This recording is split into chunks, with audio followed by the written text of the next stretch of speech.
Sa inyo lahat, mga brothers and sisters. So bago tayo magsimula ng ating pag-aaral, samahan niyo po ko na yung bukod manalangin. Banal at mahabagin naming Amang Diyos na lumikha ng lahat ng mga bagay dito sa mundo at sa amin ay patuloy nagmamahal. Nagpapasalamat po kami aming Ama, unang-una po sa lahat sa dakilang kaligtasan na pinagkaloob niyo po para sa amin. Alam po namin na hindi po kami karapat-dapat sa inyong kaharian dahil sa lahat ng aming mga kasalanan.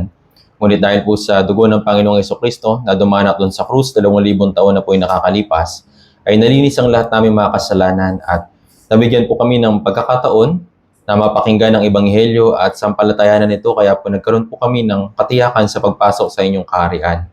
Dahil po sa dakilang kaligtasan po na ito ay hindi na po kami nangangamba na kami po ay mapapahamak doon sa walang hanggang kaparusahan sa impyerno. Dahil po sa pag-asa po na ito, nabubuhay po kami ngayon ng may pagpapasalamat at may kagalakan. Aming Ama, nagpapasalamat din po kami pagkatapos naming maligtas, ay kami po ay inyong inilagay dito po sa kalagitnaan ng iglesia upang patuloy na makatanggap ng biyaya spiritually, upang kami po ay lumago sa aming pananampalataya at naway magampanan po namin yung kalooban na iniatang niyo po para sa amin. Ngayong pong araw na ito, magkakaroon po kami ng pag-aaral muli ng iyong banal na salita. Dinadalangin po namin na pagkalooban niyo po kami ng karunungan at pagkaunawa upang maunawaan po namin ang iyong mga salita dito po sa Biblia at naway ito po yung maging kalakasan po namin sa aming Christian life. Ganon din, dinadalangin po namin yung mga kapatiran na maaaring papunta pa lamang sa lugar po na ito. Pakiusap, ingatan niyo rin po sila at gabayan. Naway tulungan niyo rin po sila na makapaganda ng kanilang puso sa paikinig ng iyong salita. Ganon din, dinadalangin po namin yung mga kapatiran na maaaring hindi po namin makakasama sa oras po na ito. Kung nasa naman po sila at anuman po yung kanilang ginagawa, patuloy niyo po silang gabayan, patuloy niyo po silang ingatan naming Ama, at naway tulungan niyo po sila upang hindi po matangay ng sanlibutan ng mga pagnanasa ng laman at ganoon din sa mga panlukso ni Satanas. Ganoon din naming Ama, dinadalangin po namin yung mga kapatiran na maaaring hanggang ngayon ay nakakaranas po ng mga kahirapan sa kanilang pisikal at ganoon din sa kanilang espiritual. Pakiusap, tulungan niyo po sila, pagkalooban niyo po sila ng panibagong kalakasan upang makapanumbalik po sila at magtagumpayan po nila mga pagsubok at mga kahirapan na nararanasan po nila. Sa oras po na ito, aming Ama, sa iyo lamang po kami aasa at magtitiwala. Lahat po na ito ay dalangin po namin sa makapangyarihang pangalan ng Panginoong Jesucristo na sa amin ay patuloy nagmamahal. Amen. So para maumpisahan po natin yung ating Lord's Day Sermon, babasahin po natin sa talata po na ito sa Juan chapter 15, verse 3 hanggang 5. Sa may mga Bibles po, pwede po ninyong buksan sa inyong mga Biblia at para dun sa mga wala, dito po nilagyan ko po sa screen yung mga Bible verse para mabasa po natin ng sabay-sabay. So, tingnan natin sa Juan chapter 15, verse 3 hanggang 5.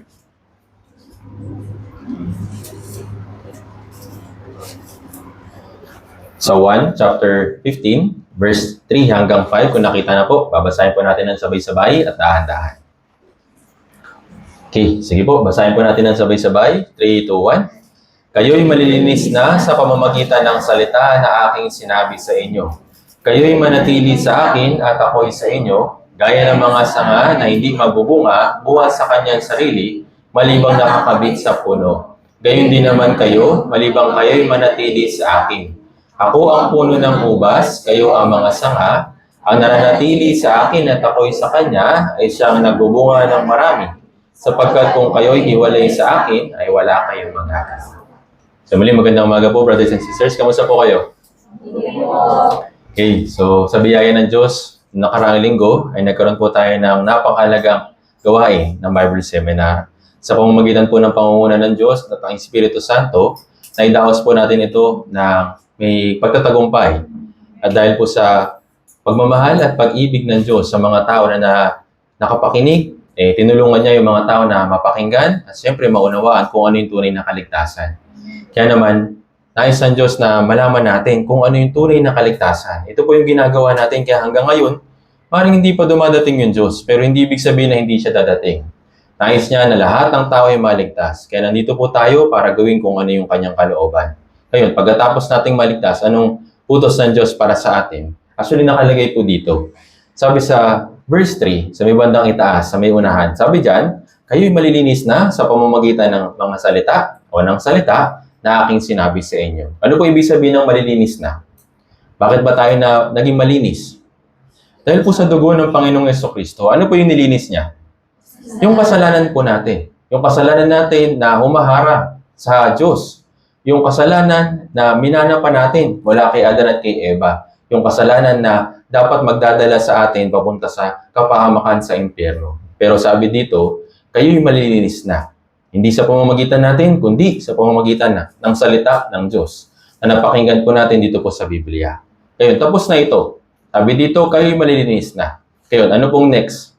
Sabi diyan, kayo'y manatili sa akin at ako'y sa inyo. So ito yung bagong kalooban ng Diyos para sa atin pagkatapos nating maging malinis sa kasalanan. Nais niya na manatili ka sa akin. Bakit sinasabi niya sa atin na manatili tayo sa Kanya? Tayo po ay napahiwalay dahil sa kasalanan.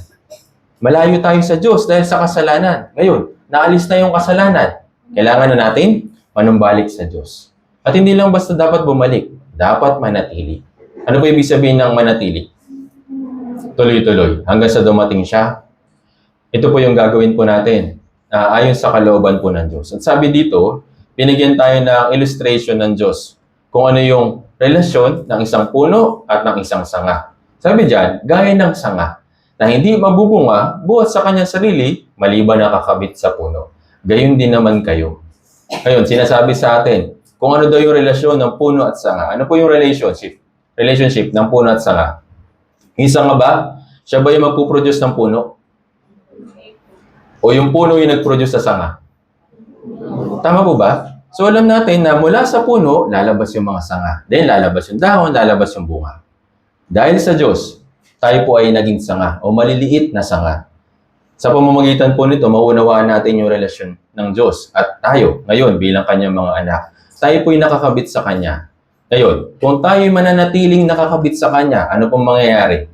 Sabi diyan, ang nananatili sa akin at ako'y sa Kanya ay siyang nagbubunga ng marami. Ito po yung kalooban ng Diyos. Kung tayo mananatili sa Kanya, kagaya ng isang sanga na nakakabit sa puno, ang pangako ng Diyos ay magbubunga tayo ng marami. Ngayon, sabi diyan, kung hindi ito mangyayari, sabi diyan, kung hindi daw mananatili yung sanga sa puno, may magagawa ba yung sanga? Wala. Kaya nga sabi diyan, sapagkat kayo'y hiwalay sa akin, ay wala kayong magagawa. So ito po'y patungkol sa ating pamumuhay bilang isang anak ng Diyos. After nating maligtas, ang kalooban ng Diyos para sa atin ay manatili sa Kanya. Sa buhay natin, dahil sa kasalanan napahiwalay tayo. Ngayon, naalis na yung kasalanan, nais niya na makapanumbalik tayo sa Kanya. At syempre, manatili din sa Kanya. At yung pangako niya para sa atin na kapag tayo nanatili, tayo po'y magbubunga ng marami. Ibig sabihin, makakatanggap tayo ng sapat, sagana, na kalakasan spiritually para tayo po ay magbunga. Naintindihan po. So yung nutrients mula sa ugat, mula sa lupa, sinisip-sip ito ng puno. Tama po ba? Dinidisircuit ito sa mga sanga. Then yung sanga, gagawin yung kanyang tungkulin, magkakadahon, magkakabunga. Tama po ba? So ito po yung kalooban ng Diyos para sa atin. At nag-umpisa ito dahil tayo po'y malilinis na. Yung pangalawang kalooban sa atin ng Diyos, tayo po'y manatili sa Kanya. Nais ng Diyos na sa pamamagitan ng konsepto na ito na pananatili, nais na ibigay sa atin yung panibagong buhay na nais niyang ipamuhay natin. Sabi dito sa Roma, chapter 6, verse 4. Basahin po natin ng sabay-sabay. 3, 2, 1. Kaya't kayo ay inilibing na kasama niya sa pamamagitan ng bautismo tungo sa kamatayan, na kung paanong si Kristo ay muling nabuhay mula sa mga patay sa pamamagitan ng kaluwalhatian ng Ama, gayon din naman tayo makakalakad sa panibagong buhay. So binanggit dito yung bautismo tungo sa kamatayan. Si Kristo din, nabautismon po siya. Hindi po dahil kailangan niya ng bautismo. Ipinakita niya ito bilang example sa atin. Nung siya ay binautismuhan, siya po inilubog din sa tubig. Ito po ay nagre-represent ng kanyang kamatayan. Naintindihan po. Ngayon, nung siya ay bumangon na, sabihin natin, umahon na dun sa tubig. Ito naman po yung naglalarawan sa muling pagkabuhay ni Jesus. Ngayon, lahat ng kanyang mga anak, ganito rin po yung nangyari. Tayo po noon ay namatay dahil sa kasalanan. Tama po ba? Nakalubog tayo. Kumbaga, nasa ilalim tayo ng kasalanan. Pero dahil sa dugo ni Jesus, tayo po inihahon. Ngayon, tayo po inihahon na. Tayo po yung mga spiritual na buhay. Kaya nga, merong born again. Naintindihan po. Hindi ibig sabihin na dahil sa bautismo, kaya tayo naliligtas. Naintindihan po? Hindi po. Dahil sa dugo ni Jesus, nalinis yung ating mga kasalanan. Then, yung unang pagsunod, ito po yung bautismo. Kaya kung kakaroon po tayo ng chance para sa mga bagong brothers and sisters o kung sakaling yung mga brothers and sisters na hindi pa nababautismuhan, kailangan rin po ito. Tandaan natin, hindi po ito yung paraan ng kaligtasan. Okay? Ginagawa po ito pagkatapos na maligtas ka. Ngayon, dahil nga dito, kung paano daw si Kristo ay muling nabuhay mula sa mga patay sa pamamagitan ng kaluwalhatian ng Ama, gayon din naman tayo makakalakad sa panibagong buhay. Nung umahon si Jesus dun sa tubig, siya po ay nagre-represent ng mga Kristiyano na naipanganak na muli. Ngayon, si Jesus na buhay mula sa mga patay ay nagre-represent sa atin bilang mga Kristiyano. At ngayon, hindi na tayo lalakad dun sa lumang paraan ng pamumuhay natin. Dun sa lumang paraan na tayo po'y makasalanan. Ngayon na tayo po'y naipanganak na muli.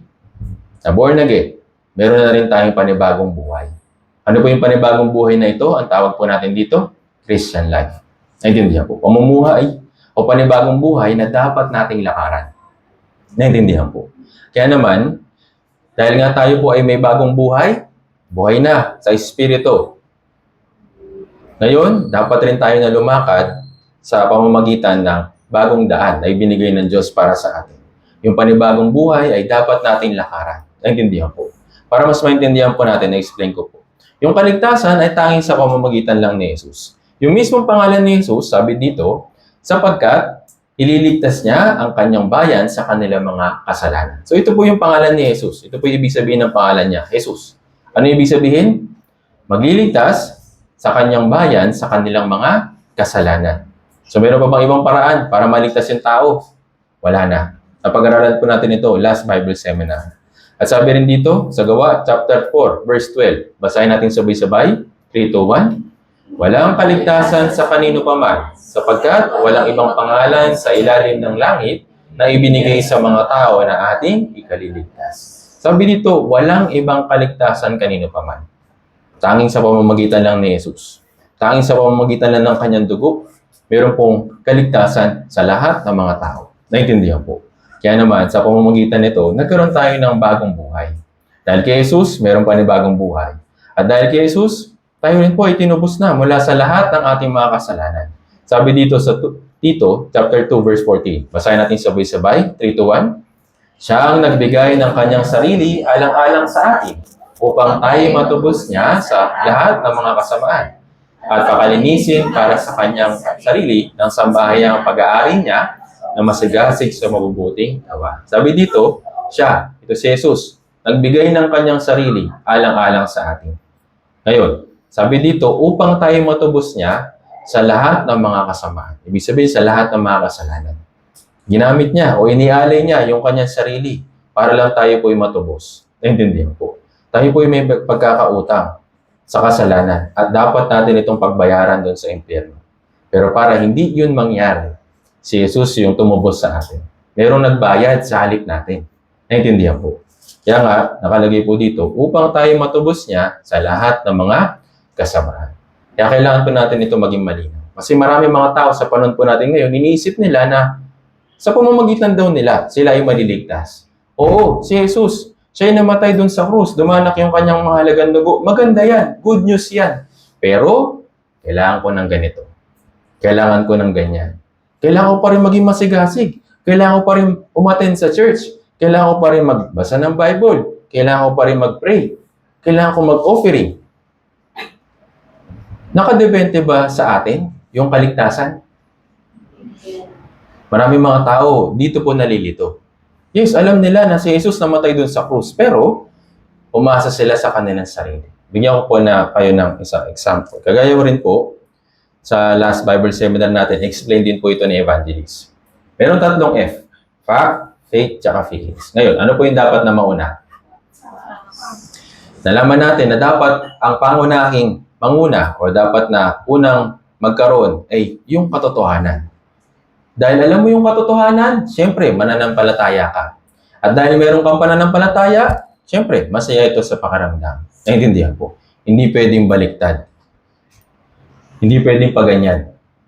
Yung iba, Yes, nawala na yung kasalanan ko sa harapan ng Diyos. Napatawad na.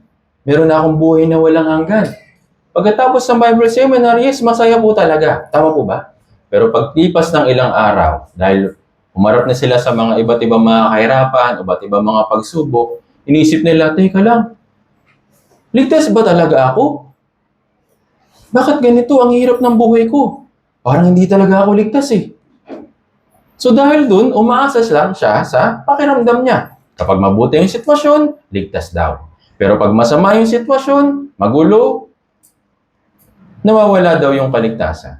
Pwede po ba na yung kaligtasan ay maging base sa pakiramdam natin? Hindi po, kasi yung pakiramdam natin pabago-bago. Naintindihan po. Kaya nga, dapat yung kaligtasan ay sa pamamagitan ng katotohanan. Naintindihan po. Dapat ba ganyan? Kasi kahit na anong pakiramdam mo, kahit na anong sitwasyon mo, mananatili ang katotohanan, yung katotohanan. Naintindihan po. Dahil nga dito, nakaangkla yung pananampalataya mo, matibay din yung faith mo. Naintindihan po. Yes, yung feelings natin, talagang pabago-bago yan. Hindi tayo dapat umasa dyan. Dapat umasa lang tayo dito sa katotohanan. Naintindihan po. Kaya naman, sinasabi sa atin ng Biblia na pag-aralan natin yung katotohanan. Kapag nalaman natin yung katotohanan, ito po yung magpapalaya sa atin. Naintindihan po. Kaya naman, sinasabi sa atin ni Jesus na saliksikin ninyo ang kasulatan. Ibig sabihin, saliksikin nyo ang katotohanan. Pag-aralan ninyo. Ngayon, napag-aralan po natin nung nakaraang Bible seminar na si Jesus, yung tanging paraan para maligtas yung tao. Naintindihan po. Dahil nalaman natin ito, yes, siyempre, dapat po natin panampalatayanan po ito. To follow na lang yung feelings or yung pakiramdam. Naintindihan po. Kaya naman, kahit na mahirap yung sitwasyon pagkatapos nating maligtas o kung sakali man na dumaan tayo sa mga pagsubok, yung kaligtasan, mananatiling kaligtasan. Naintindihan? Hindi po yung nakadepende sa ating sarili. Naintindihan po. Kaya, hindi po pwede na feelings lang. Yung iba naman, may faith. Oo. Naniniwala sila na si Jesus namatay dun sa krus. Naniniwala sila na namatay si Jesus dun sa krus, nalinis yung lahat nilang mga kasalanan. Pero merong mga ibang tao na, yes, may pananampalataya, pero pag tinanong, paano po kayo naligtas? Kasi ganito. Kasi, basta.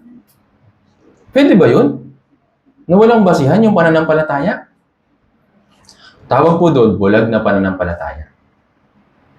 Kung alam natin kung anong ginawa ni Jesus, yes, dapat masabi natin. Kasi ito yung katotohanan. Naintindihan po. Kaya naman, sinasabi sa atin ng Diyos na ang dapat na maging kaligtasan ay ayon sa katotohanan. Then, dahil nalaman mo yung katotohanan, kailangan mo itong sampalatayanan, to follow na lang din yung feelings. Naintindihan mo. Kaya iba, ganito, gawa. Yung gawa, ibig sabihin nito, ginawa ko. Ibig sabihin naman ng biyaya, ginawa ng Diyos para sa akin. Ngayon, yung kaligtasan, ayon ba sa gawa natin? Hindi po. Layon lang din po ito sa biyaya. Yung ginawa ng Diyos para sa akin. Actually, marami naman tayong magagawa sa relihiyon. Pwede tayo magbasa ng Bible, pwede tayo umattend sa church, pwede tayo mag-pray, pwede tayo magbigay ng malalaking offering. Tama po ba? Pero sa pamamagitan ba nun, maliligtas yung tao? Hindi. Nalaman natin na dahil po sa biyaya ng Diyos, nagkaroon po ng kaligtasan. Basahin po natin ulit dito po sa Efeso, chapter 2, verse 8 hanggang 9. 3 to 1. Sapagkat sa biyaya kayo'y naligtas sa pamamagitan ng pananampalataya. Ito'y hindi sa pamamagitan ng inyong sarili. Ito'y kaloob ng Diyos. Hindi sa pamamagitan ng mga gawa upang sino man ay huwag magmalaki. Sabi dito, sapagkat sa biyaya kayo'y naligtas. Ibig sabihin po ng biyaya, kaloob o regalo. Ngayon, makukuha daw natin yung regalo, yung biyaya na ito sa pamamagitan ng pananampalataya. Yung pananampalataya, saan po nanggagaling? Sabi sa Roma chapter 10 verse 17, nanggagaling sa paikinig. At yung kahit na mismong paikinig, ay hindi rin po natin gawain. Tinulungan tayo ng Diyos na maunawaan kung ano yung ating pinapakinggan. Naintindihan po. Maraming mga tao na nakikinig naman ng salita ng Diyos, pero hindi bukas yung kanilang puso. Dahil hindi kumikilos yung Diyos. Doon sa mga ganong klaseng tao na nakikinig lang, okay na. Hindi po. Tinutulungan ng Diyos na maunawaan ng mga tao kung ano yung kaligtasan. Ngayon, dahil tinulungan sila, to follow na lang yung pananampalataya. Naintindihan po. Kaya nga, sabi dyan, ito hindi sa pamamagitan ng iyong sarili. Ano po ibig sabihin nito? Yung ba mga tao dahil sa sigasig, ligtas daw sila. Dahil daw ginagawa nila ito, ligtas sila. Pero hindi po pwedeng mangyari na ganun. Bakit? Yung kaligtasan ay libre. Nakatanggap na po kayo ng regalo? Siguro naman, kahit nasa isang beses sa buhay niyo nakatanggap na kayo ng regalo. Tama po ba? Yung regalo na binibigay sa inyo, kailangan nyo po bang bayaran? Kung babayaran nyo po ito, magiging regalo pa ba ito? Hindi na. Binili mo na yun. Naintindihan po? Kasi may kapalit. Naintindihan? Yung biyaya, ibig sabihin, o yung kaloob, ito po ay libre. Kusang ibinibigay ng Diyos. At kung sino man yung mananampalataya, maniniwala dun sa kanyang kaligtasan, makukuha niya ito. Naintindihan po? Kaya sabi dyan, hindi sa pamamagitan ng iyong sarili, ito'y kaloob ng Diyos. Hindi sa pamamagitan ng mga gawa, upang sino man ay huwag magmalaki. Naintindihan po? Kaya wala tayong maidadagdag. Yung kaligtasan, plus, hindi yun kaligtasan. Yun po ay peking kaligtasan. Naintindihan po. Pero bakit natin ginagawa? May pagbabasa, pag-pray, at pag-attend sa church. Tandaan natin, hindi ito yung paraan ng kaligtasan. Ngayon, ginagawa natin yung pagbabasa, ginagawa natin yung pag-pray, ginagawa natin yung pagtitipon, ay para sa ating Christian life. Naintindihan po. Dahil ito po ay kapakipakinabang sa atin at sa harapan ng Diyos. Pagbibigay luwalhati po ito. Naintindihan po. Kaya nga, sabi sa Romans chapter 8 verse 1, ngayon wala nang kahatulan sa mga na kay Kristo Jesus. Bakit? Kung sino man yung nananampalataya, sila ay naligtas, wala na sila sa kahatulan. Naintindihan po. Ano ba ibig sabihin ng kahatulan? Ito po yung kapahamakan sa impyerno. Ibig sabihin ng na kay Kristo Jesus, sila yung mga naligtas. Sila na kay Kristo na nakabalik na sa pamamagitan ng kanyang dugo, wala na sa kanilang kahatulan. Sabi rin sa John chapter 3 verse 18, isa pa sa mahalagang bagay na kailangan pa natin pag-isipan. Ito po, basahin po natin ng sabay-sabay, 3-2-1. Ang sumasampalataya sa kanya ay hindi hinahatulan. Ngunit ang hindi sumasampalataya ay hinatulan na, sapagkat hindi siya sumasampalataya sa pangalan ng tanging anak ng Diyos. So, meron dalawang tao dito. Yung sumampalataya at yung hindi sumampalataya. Ngayon, yung sumampalataya, may kahatulan pa ba sa kanya? Sabi kanina sa Romans chapter 8, di ba? Wala na. Ngayon, sabi dito, ang sumasampalataya sa kanya ay hindi hinahatulan. Ito yung walang kahatulan. Ibig sabihin, kahatulan sa impyerno. Hindi na siya hahatulan ng Diyos dahil nga nagkaroon siya ng tamang pananampalataya. Ngayon, ngunit, kung ang hindi naman, kung meron mga taong hindi sumasampalataya, ano ibig sabihin dyan? Hinatulan na. Ibig sabihin, nakatakda na. Nakaready na. Dahil hindi siya sumampalataya. Sabi niya, no? Sapagkat hindi siya sumampalataya sa tanging pangalan ng tanging anak ng Diyos. Si Jesus na lang yung pwede na makapagligtas sa tao. Kasi hindi mo pa paniniwalaan. Kulang pa ba yung dugo na idinanak ni Jesus? Kulang pa ba yung pagmamahal na ginawa niya doon sa krus?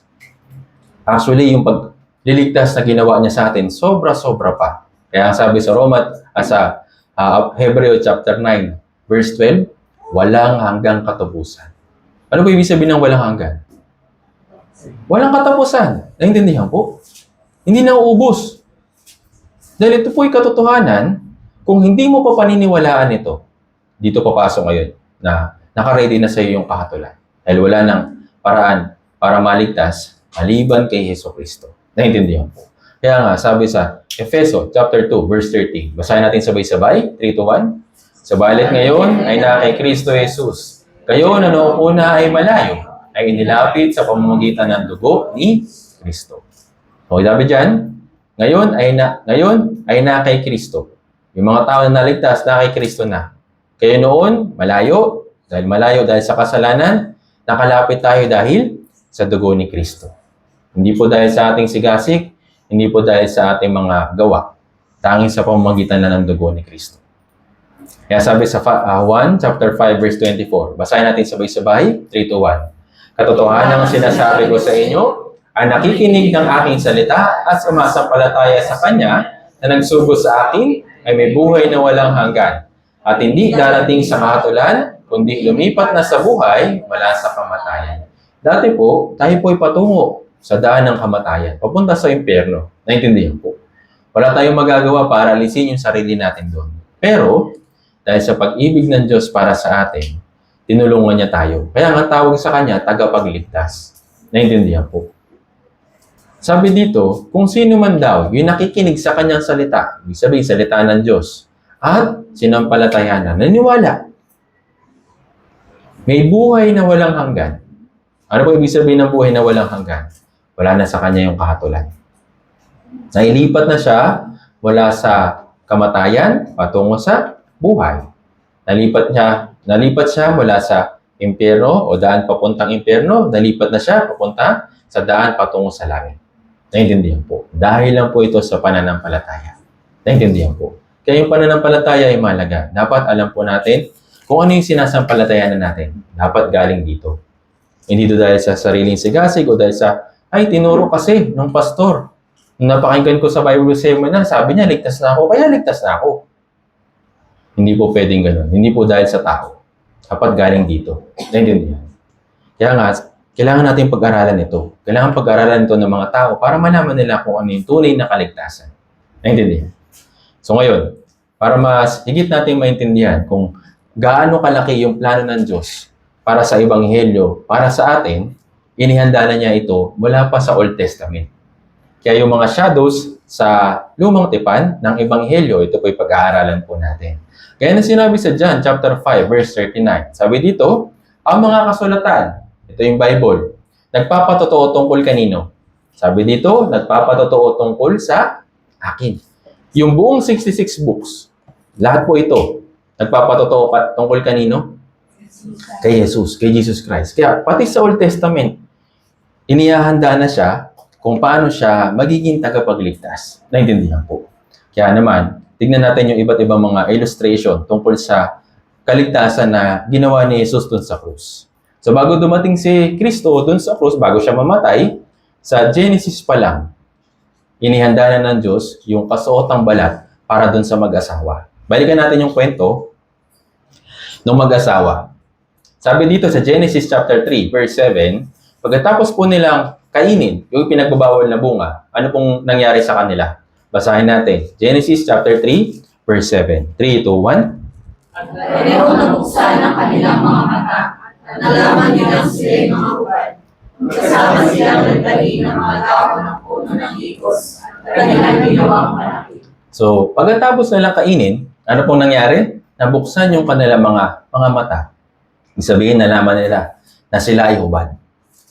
Dahil sila ay hubad, nakita nila na ito'y nakakahiya. Ano pong ginawa nila? Kumuha sila ng puno ng igos at ito po'y ginawa nilang panakip para takpan yung kahihiyan po nila. Naintindihan po. Kaso nga lang, yung time po na yun, nakita sila ng Diyos. Genesis chapter 3, verse 9 to 10. Basahin natin sabay-sabay. 3 to 1. Tinawag ng Panginoong Diyos ang lalaki at sa kanya'y sinabi, saan ka naroroon? Sabi niya, narinig ko ang iyong tinig sa halamanan at ako'y natakot sapagkat ako'y hubad at ako'y... So sabi dito, tinatawag sila ng Diyos. Ibig sabihin ba nito, hindi nakikita ng Diyos kung nasan sila? Kaya tinatanong, saan ka nandyan? Saan ka naroroon? Ibig sabihin ba nun, hindi alam ng Diyos kung nasan sila? Alam ng Diyos. Pero bakit ito tinatanong? Dahil nga sila ay napahiwalay na dahil sa kasalanan nila. Ano yung kasalanan nila? Kinain nila yung pinagbabawal na bunga. Naintindihan po. So naputol yung kanilang koneksyon. Kaya nga tinatanong ng Diyos, nasan ka? Naintindihan po. Ngayon, ano pong sagot ni Adan? Natakot ako dahil ako'y hubad at nagtago. Tama po ba? Ito po yung natural na instinct ng isang tao kapag siya ay nagkasala. Tama po ba? Merong takot at siyempre nakakahiya. Naintindihan po. Ngayon, gumawa yung Diyos ng paraan para ipakita dun sa mag-asawa na oo, may pag-ibig pa rin yung Diyos. Kahit na sila ay napahiwalay sa Kanya dahil sa kasalanan, yung Diyos nag-prepare pa rin ng paraan para matakpan yung kanilang kahihiyan. Kaya gumawa yung Diyos ng isang paraan. Ito po yung ginawa niya. Basahin natin sa Genesis chapter 3, verse 21. 3 to 1. At iginawa ng Panginoong Diyos si Adan at ang kanyang asawa na makasuot ang balat at sila'y binilihan. Yung dahon o puno ng igos ay ginawa ng mag-asawa. Ginawa nila ito bilang pantakip. Naintindihan po. Pero nakita ng Diyos na hindi po ito yung karapat-dapat para sa kanila para matakpan yung kanilang kahihiyan. Kaya gumawa yung Diyos ng isang kasuotang balat. Parang ganito. Ito pong dahon o puno ng igos, kalaunan pwede yung matuyo at malagas. Tama po ba? Ito po yung paraan ng tao. Hindi talaga kayang takpan yung kanilang kahihiyan gamit yung paraan ng tao. Kaya ano pong ginawa ng Diyos? Gumawa siya ng kasuotang balat. Naintindihan po. So ito yung ating own work. Sariling gawa. Naintindihan? Pero ano po yung mas mabuti? Yung God's grace. Yung biyaya ng Diyos. Tama po ba? Kayo po, kung papipiliin po kayo ng damit, ano pong gusto ninyo? Dahon ng puno ng igos o yung kasuotang balat? Yes, ang dapat po ay talaga yung kasuotang balat. Tama po ba? Dahil ito po yung mas mabuti. Tama po ba? Pero ibang tao, ganito po yung iniisip. Maliligtas ako dahil sa sigasig ko eh. Masipag ako, ma-attend ako sa church, matagal na. Tapos leader pa ako, may katungkulan ako, marami na ako naibigay, marami na ako natulungan.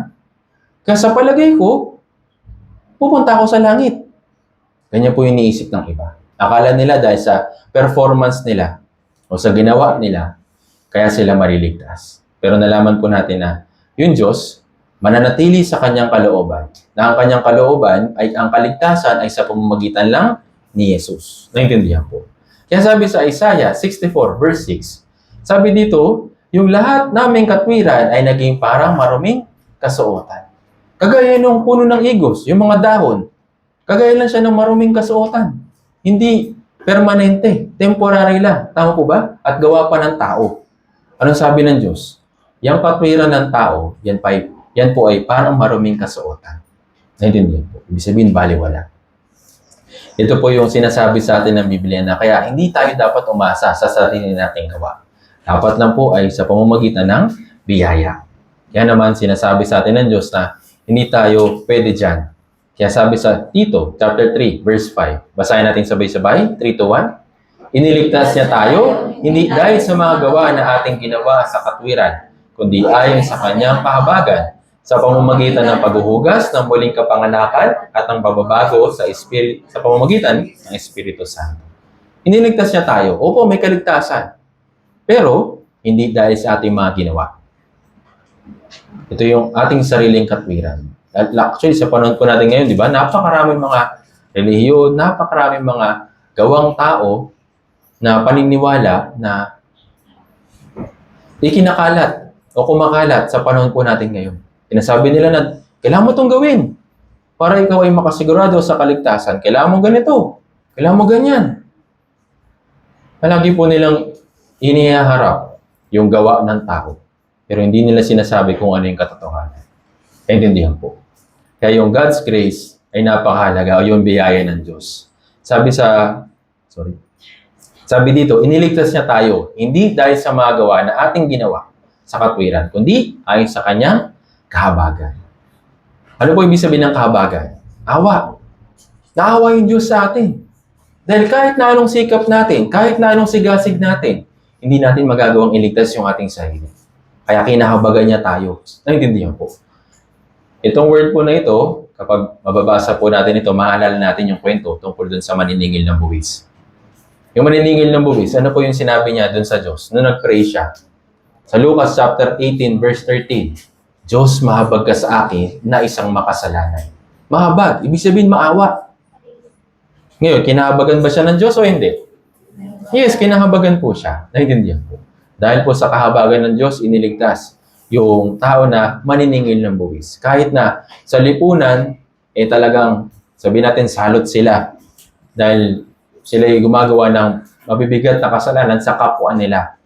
Pero siya po ay naligtas. Kinahabagan din siya ng Diyos. Naintindihan po. Ganun din po sa atin. Naawa yung Diyos sa atin. Kahit na anong gawa, sikap na ginagawa natin sa mga relihiyon na kinabibilangan natin noon, yung Diyos, hindi ito magagawang matanggap. Dahil yung kaligtasan ay ayon lang sa kanyang kahabagan. Naintindihan po.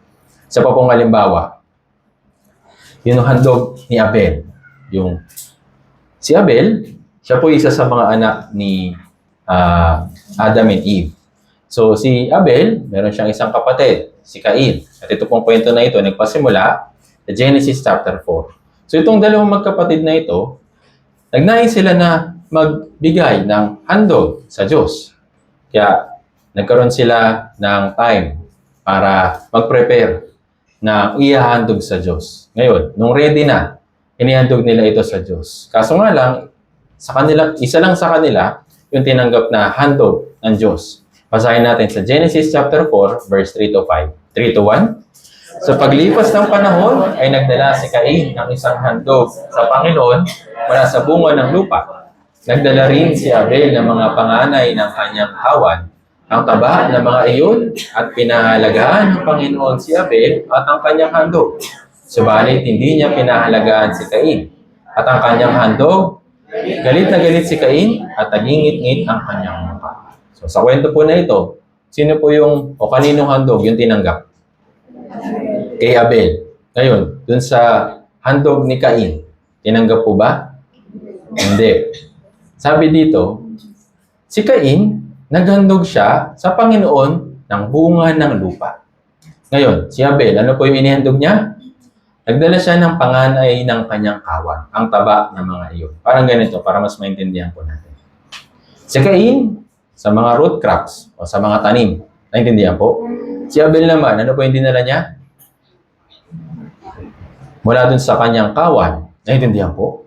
Ngayon, sino sa kanilang dalawa o kaninong handog yung tinanggap? Kay Abel. Bakit? Ito po, pangit po ba?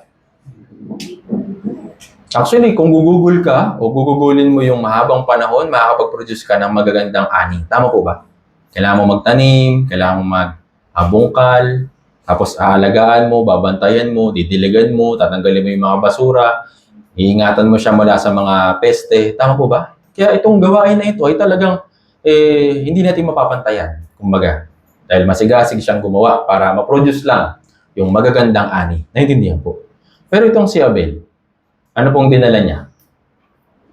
Isang maliit na handog o maliit na mula sa kanyang kawan. Naintindihan po. Ngayon, bakit daw po tinanggap yung kay Abel? Isa lang po yung dahilan. Sabi sa Hebreo chapter 11 verse 4. Basahin po natin sabay-sabay. 3, 2, 1. Pananampalataya si Abel ay nag-alay sa Diyos. Higit na dakilang handog kaysa kanya. Sabi dito, sa pananampalataya. Kaya tinanggap ng Diyos yung handog ni Abel dahil kalakip nito yung kanyang pananampalataya. Naintindihan po. Dito po, balikan natin yung kaninang illustration. Dito po, umasa si Cain sa kanyang gawain. Umasa sa kanyang sigasig na ang ganda ng mga bunga na ito. Wala sa aking pagpapagod, kukunin ko yung pinakamagagandang bunga. Hindi ayon sa pananampalataya, kundi ayon sa gawa. Naintindihan po? Pero si Abel, ayon sa pananampalataya. Ngayon, bakit pa siya nagkaroon ng pananampalataya o paano siya nagkaroon ng pananampalataya? Sa pamamagitan ng kanyang mga magulang. Naintindihan po? Kinuwento din, sigurado kinuwento din ng mag-asawa dun sa kanilang mga anak na si Cain at saka si Abel. Anak, noon, nung kami nasa Garden of Eden, nung kinain namin yung pinababawal na bunga, nabuksan yung aming mga mata. Nakita namin na kami hubad. Kaya ang ginawa namin, kumuha kami ng puno ng igos, yung mga dahon ng puno ng igos, tinahi namin, tapos pinantakip namin sa aming katawan. Pero tinawag kami ng Diyos at naganda siya ng napakagandang kasuotang balat para sa amin. At yun ay mas mabuti. Hindi sa aming mga gawa, kami dinamitan, kundi ayon sa biyaya ng Diyos. So nakuha ni Abel yung punto. Hindi sa pamamagitan ng gawa, hindi sa pamamagitan ng dahon ng puno ng igos na kanilang idinamit, kundi ayon dun sa inihanda ng Diyos. Naintindihan po. Sa pamamagitan po nito, dito natin din makikita yung gawa ng tao at yung gawa ng Diyos. Naintindihan po. Sa pananampalataya, si Abel ay naghandog. Dito po, sa kanyang gawa, siya ay naghandog. Naintindihan po. Ito po yung pagkakaiba. Yes, maganda naman po ito sa panlabas. Naintindihan? Maganda po ito kasi nagsikap siya. Pero ano pong hinahanap ng Diyos? Pananampalataya. Naintindihan po. Kaya naman, kailangan natin maunawaan na yung kaligtasan ay hindi ayon sa gawa. Ayon po ito sa gawa ng Diyos. Pero yung mga tao sa panahon po natin ngayon, kagaya rin po sa Biblia noong unang panahon, meron din po mga tao na umaasa sa sigasig nila. Kaya sabi sa Mateo chapter 7, verse 21 to 23, nakalagay po dito yung mga tao na inaakala nilang sila ay papasok o makakapasok sa langit dahil sa ginagawa nila. Basahin po natin sa Mateo chapter 7, verse 21 to 23 para maintindihan po natin. 3 to 1. Hindi lahat na nagsasabi sa akin, Panginoon, Panginoon, ay papasok sa kare ng langit, kundi ang gumaganap ng kalooban ng aking Ama na nasa langit. Sa araw na iyon ay marami ang magsasabi sa akin, Panginoon, Panginoon, hindi ba nagpropesiya kami sa iyong pangalan? At nagpalayas ng mga demonyo sa iyong pangalan? At sa iyong pangalan ay gumawa kami ng maraming gawang makapangyarihan? At kung magkagayon na ipahayag ko sa kanila, hindi ko kayo kilala kailanman, lumayo kayo sa akin, kayong mga gumagawa. So imagine po natin ito. Ito po mga tao na ito na nasa harapan na ng entrance ng langit. Ngayon, papasok na lang sila, pero hinarang sila. Sabi ng Diyos, teka lang. Sabi ng anghel, saan kayo pupunta? Papasok po kami. May nakalagay doon na hindi lahat na nagsasabi sa akin, Panginoon, Panginoon, ay papasok sa kaharian ng langit, kundi ang gumaganap ng kalooban ng aking Ama na nasa langit. Sabi nila, tama, nagawa namin yan. Gumawa kami ng mga bagay na nakakamangha, talagang malaki o dakila. Kaya sabi nila, Panginoon, hindi ba napropesiya kami sa iyong pangalan? Nagpalayas kami ng mga demonyo sa iyong pangalan? At sa iyong pangalan ay gumawa kami ng maraming mga gawang makapangyarihan. Ipinakita nila yung katwiran nila, yung ginagawa nila. Akala nila na sa pamamagitan ng ginagawa nila, pwede sila makapasok. Pero anong sabi dun sa entrance? Hindi ko kayo kilala kailanman. Lumayo kayo sa akin, kayo mga gumagawa ng kasamaan. Akala ng mga tao na sa pamamagitan ng pagpropesiya, makapasok sila sa langit. Akala ng ibang tao na dahil nakakapagpalaya sila ng demonyo, makapasok sila sa langit. Akala ng ibang tao dahil gumagawa sila ng maraming mga gawang makapangyarihan o kaya mga himala, akala nila makakapasok sila sa langit. Pero nang sabi ng Diyos, hindi ko kayo kilala kailanman. Lumayo kayo sa akin, kayong mga gumagawa ng kasamaan. Naintindihan po. Kung isasalin natin sa panahon po natin ngayon, maraming mga tao na ganito rin po yung ginagawa. Umaasa sila sa kanilang gawa. Diyos, hindi ba umattend ako ng mahabang panahon sa church? Diyos, hindi ba marami akong ibinigay na offering?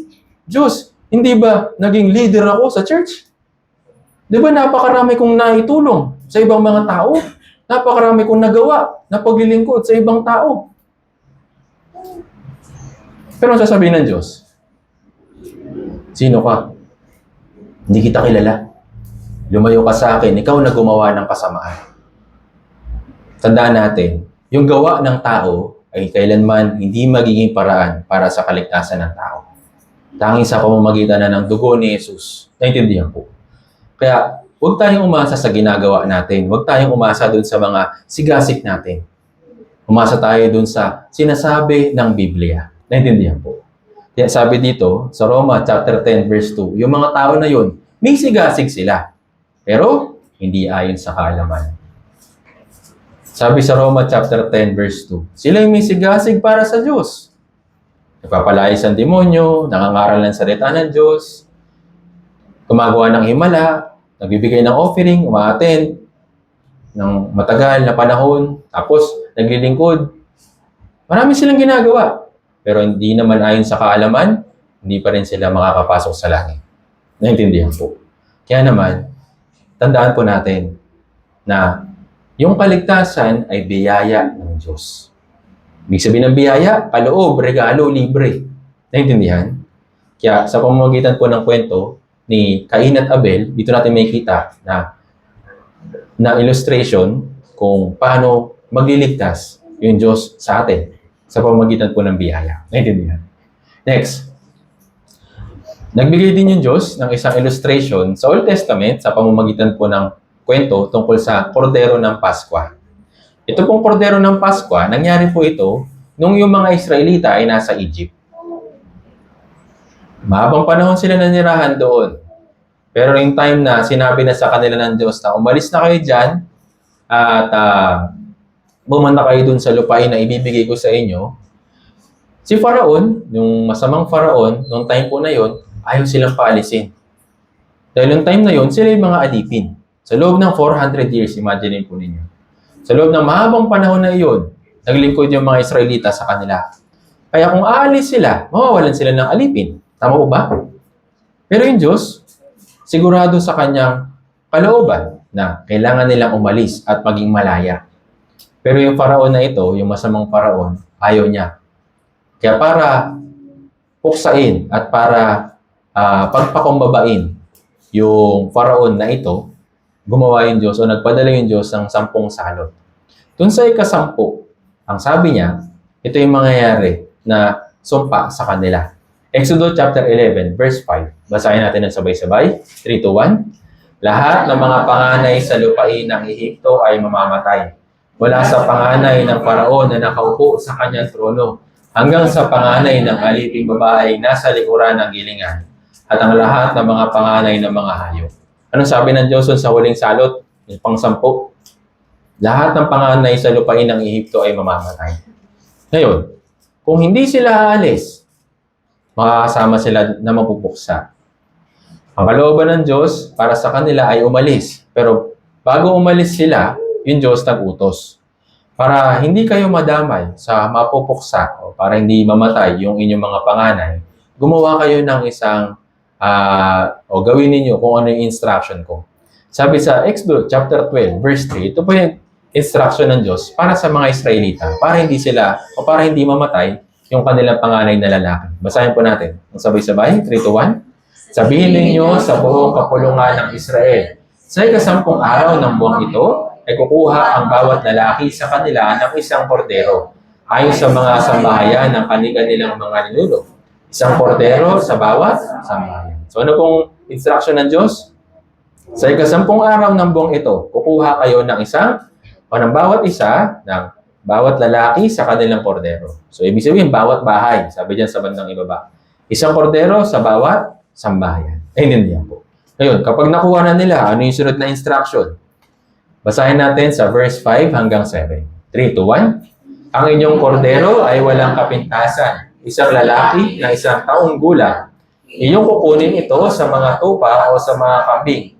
Iyon ay inyong iingatan hanggang sa 14 na araw ng buwang ito. At papatayin ng buong kapulungan ng kapisanan ng Israel ang kanilang mga kordero sa paglubog ng araw. Pagkatapos, kukuha sila ng dugo at ilalagay sa 2 haligi ng pinto at sa itaas ng pintuan sa mga bahay na kanilang kakainan. So ito yung instruction. Sa 10th day, kailangan nyo magdala o kumuha ng isang lalaking kordero. At yung lalaking kordero na yon, dapat walang kapintasan. 1 taong gulang, at kukunin ito sa mga tupa o sa mga kambing. Iingatan nila ito hanggang sa ika-14 na araw ng buwang ito. 14th day. Naintindihan po. Ngayon, dun sa 14th day, paglubog ng araw, ano pong gagawin nila? Papatayin nila yon. Then, kukuha sila ng dugo, ilalagay sa 2 haligi ng pinto, dun sa parang hamba, tapos sa itaas ng pintuan. Naintindihan po? Sa mga bahay na kanilang kakainan, kung saan sila nakatira. Naintindihan po? Ngayon, itong instruction na ito ay malinaw para sa mga Israelita. Dahil nais ng Diyos na ipakita sa kanila yung kapangyarihan ng Diyos na kaya niyang tulungan yung mga tao na pwedeng madamay mula sa pagkapuksa doon sa mga Egyptians. So para hindi sila madamay, ito yung utos ng Diyos. Naintindihan po. Ngayon, kapag nakita daw ng Diyos na ginawa nila ng tama yung instruction niya, ito yung pangako niya. Basahin natin. Exodus chapter 12, verse 13. 3, 2, 1. Ang dugo ay magiging sa inyong isang tanda sa mga bahay na inyong kinaroroonan. Kapag aking nakita ang dugo, lalampasan ko kayo at walang salot na papatay sa inyo kapag pinuksa ko na. So, ang sabi ng Diyos, di ba? Pupuksain niya lahat ng mga panganay dun sa Egypt. Ngayon, para hindi madamay yung mga Israelita, nagutos siya ng isang instruction. Kailangan nilang kumuha ng isang kordero, kailangan nilang patayin, kunin yung dugo, lagyan ng yung 2 haligi, tapos pati yung itaas. Kaya kapag nakita daw ng mamumuksa ito, lalampasan sila. Naintindihan po. Kapag akin nakita ang dugo, lalampasan ko kayo at walang salot na papatay sa inyo. Kapag pinuksa ko na ang lupain ng Ehipto. So, sa pamamagitan nito, ito natin maunawaan na may instruction yung Diyos para sa kanila. At kung gagawin nila ang tama o ayon sa sinabi niya, sila ay malalampasan ng salot. Naintindihan po. Sabi sa verse 23, basahin natin sabay-sabay, 3 to 1. Sapagat ang Panginoon ay daraan upang patayin ang mga Ehipsyo. Pagkakita niya sa dugo at sa dalawang haligi ng pinto, lalampasan ng Panginoon ang pinto iyon at hindi niya hahayaang pumasok ang mamumuksa sa iyong bahay upang. So ito yung pangako ng Diyos. Kailangan na lang gawin, sumunod, at ito pa rin kung ano yung sinabi ng Diyos. Naintindihan? Hindi po sa sarili ng paraan, kundi ayon sa sinabi ng Diyos. At yun yung pangako, kapag nakita daw niya yung dugo, lalampasan yung pintong iyon. At hindi hahayaang pumasok o makapasok yung mamumuksa dun sa bahay para hindi sila mamatay. Naintindihan? Para mas maintindihan natin, ganito.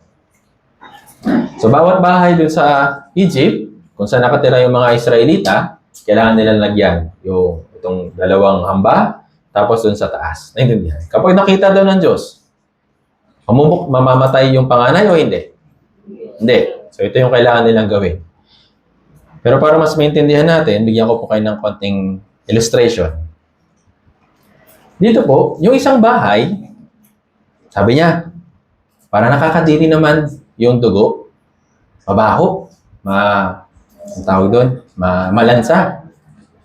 Kaya, ayoko dungisan yung pintuan namin. Gusto ko mabango. Ang nilagay niya, bulaklak. Ngayon, yung isang bahay naman, si bahay number 2, sabi niya, pangit yung dugo eh. Baka magmantsa.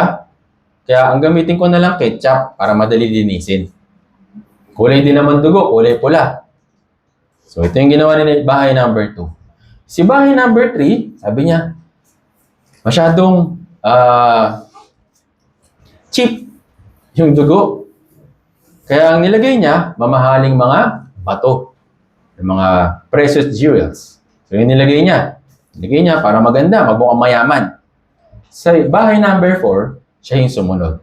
Kung ano yung sinabi ng Diyos, kumuha siya ng kordero, pinatay niya, nilagay niya ng dugo, yung dalawang hamba, tsaka yung itaas ng pintuan. Ngayon, dito po sa 4 na bahay na ito, sino po yung hindi mapupuksa? Yung? Si number 1, si number 2, si number 3, si number 4. Yung hindi mapupuksa, sino po? Sino? Si? Wala pong 5 ba? 1, 2, 3, 4 lang. Sino po? 4. Bakit? Dahil sa sinabi ng Diyos, yun yung sinunod niya. Naintindihan po. Ngayon, yung mga tao na kagaya ni 1, ni 2, tsaka ni 3. Ayon sa sarili ng sigasig, akala nila sila yung maliligtas. Naintindihan po.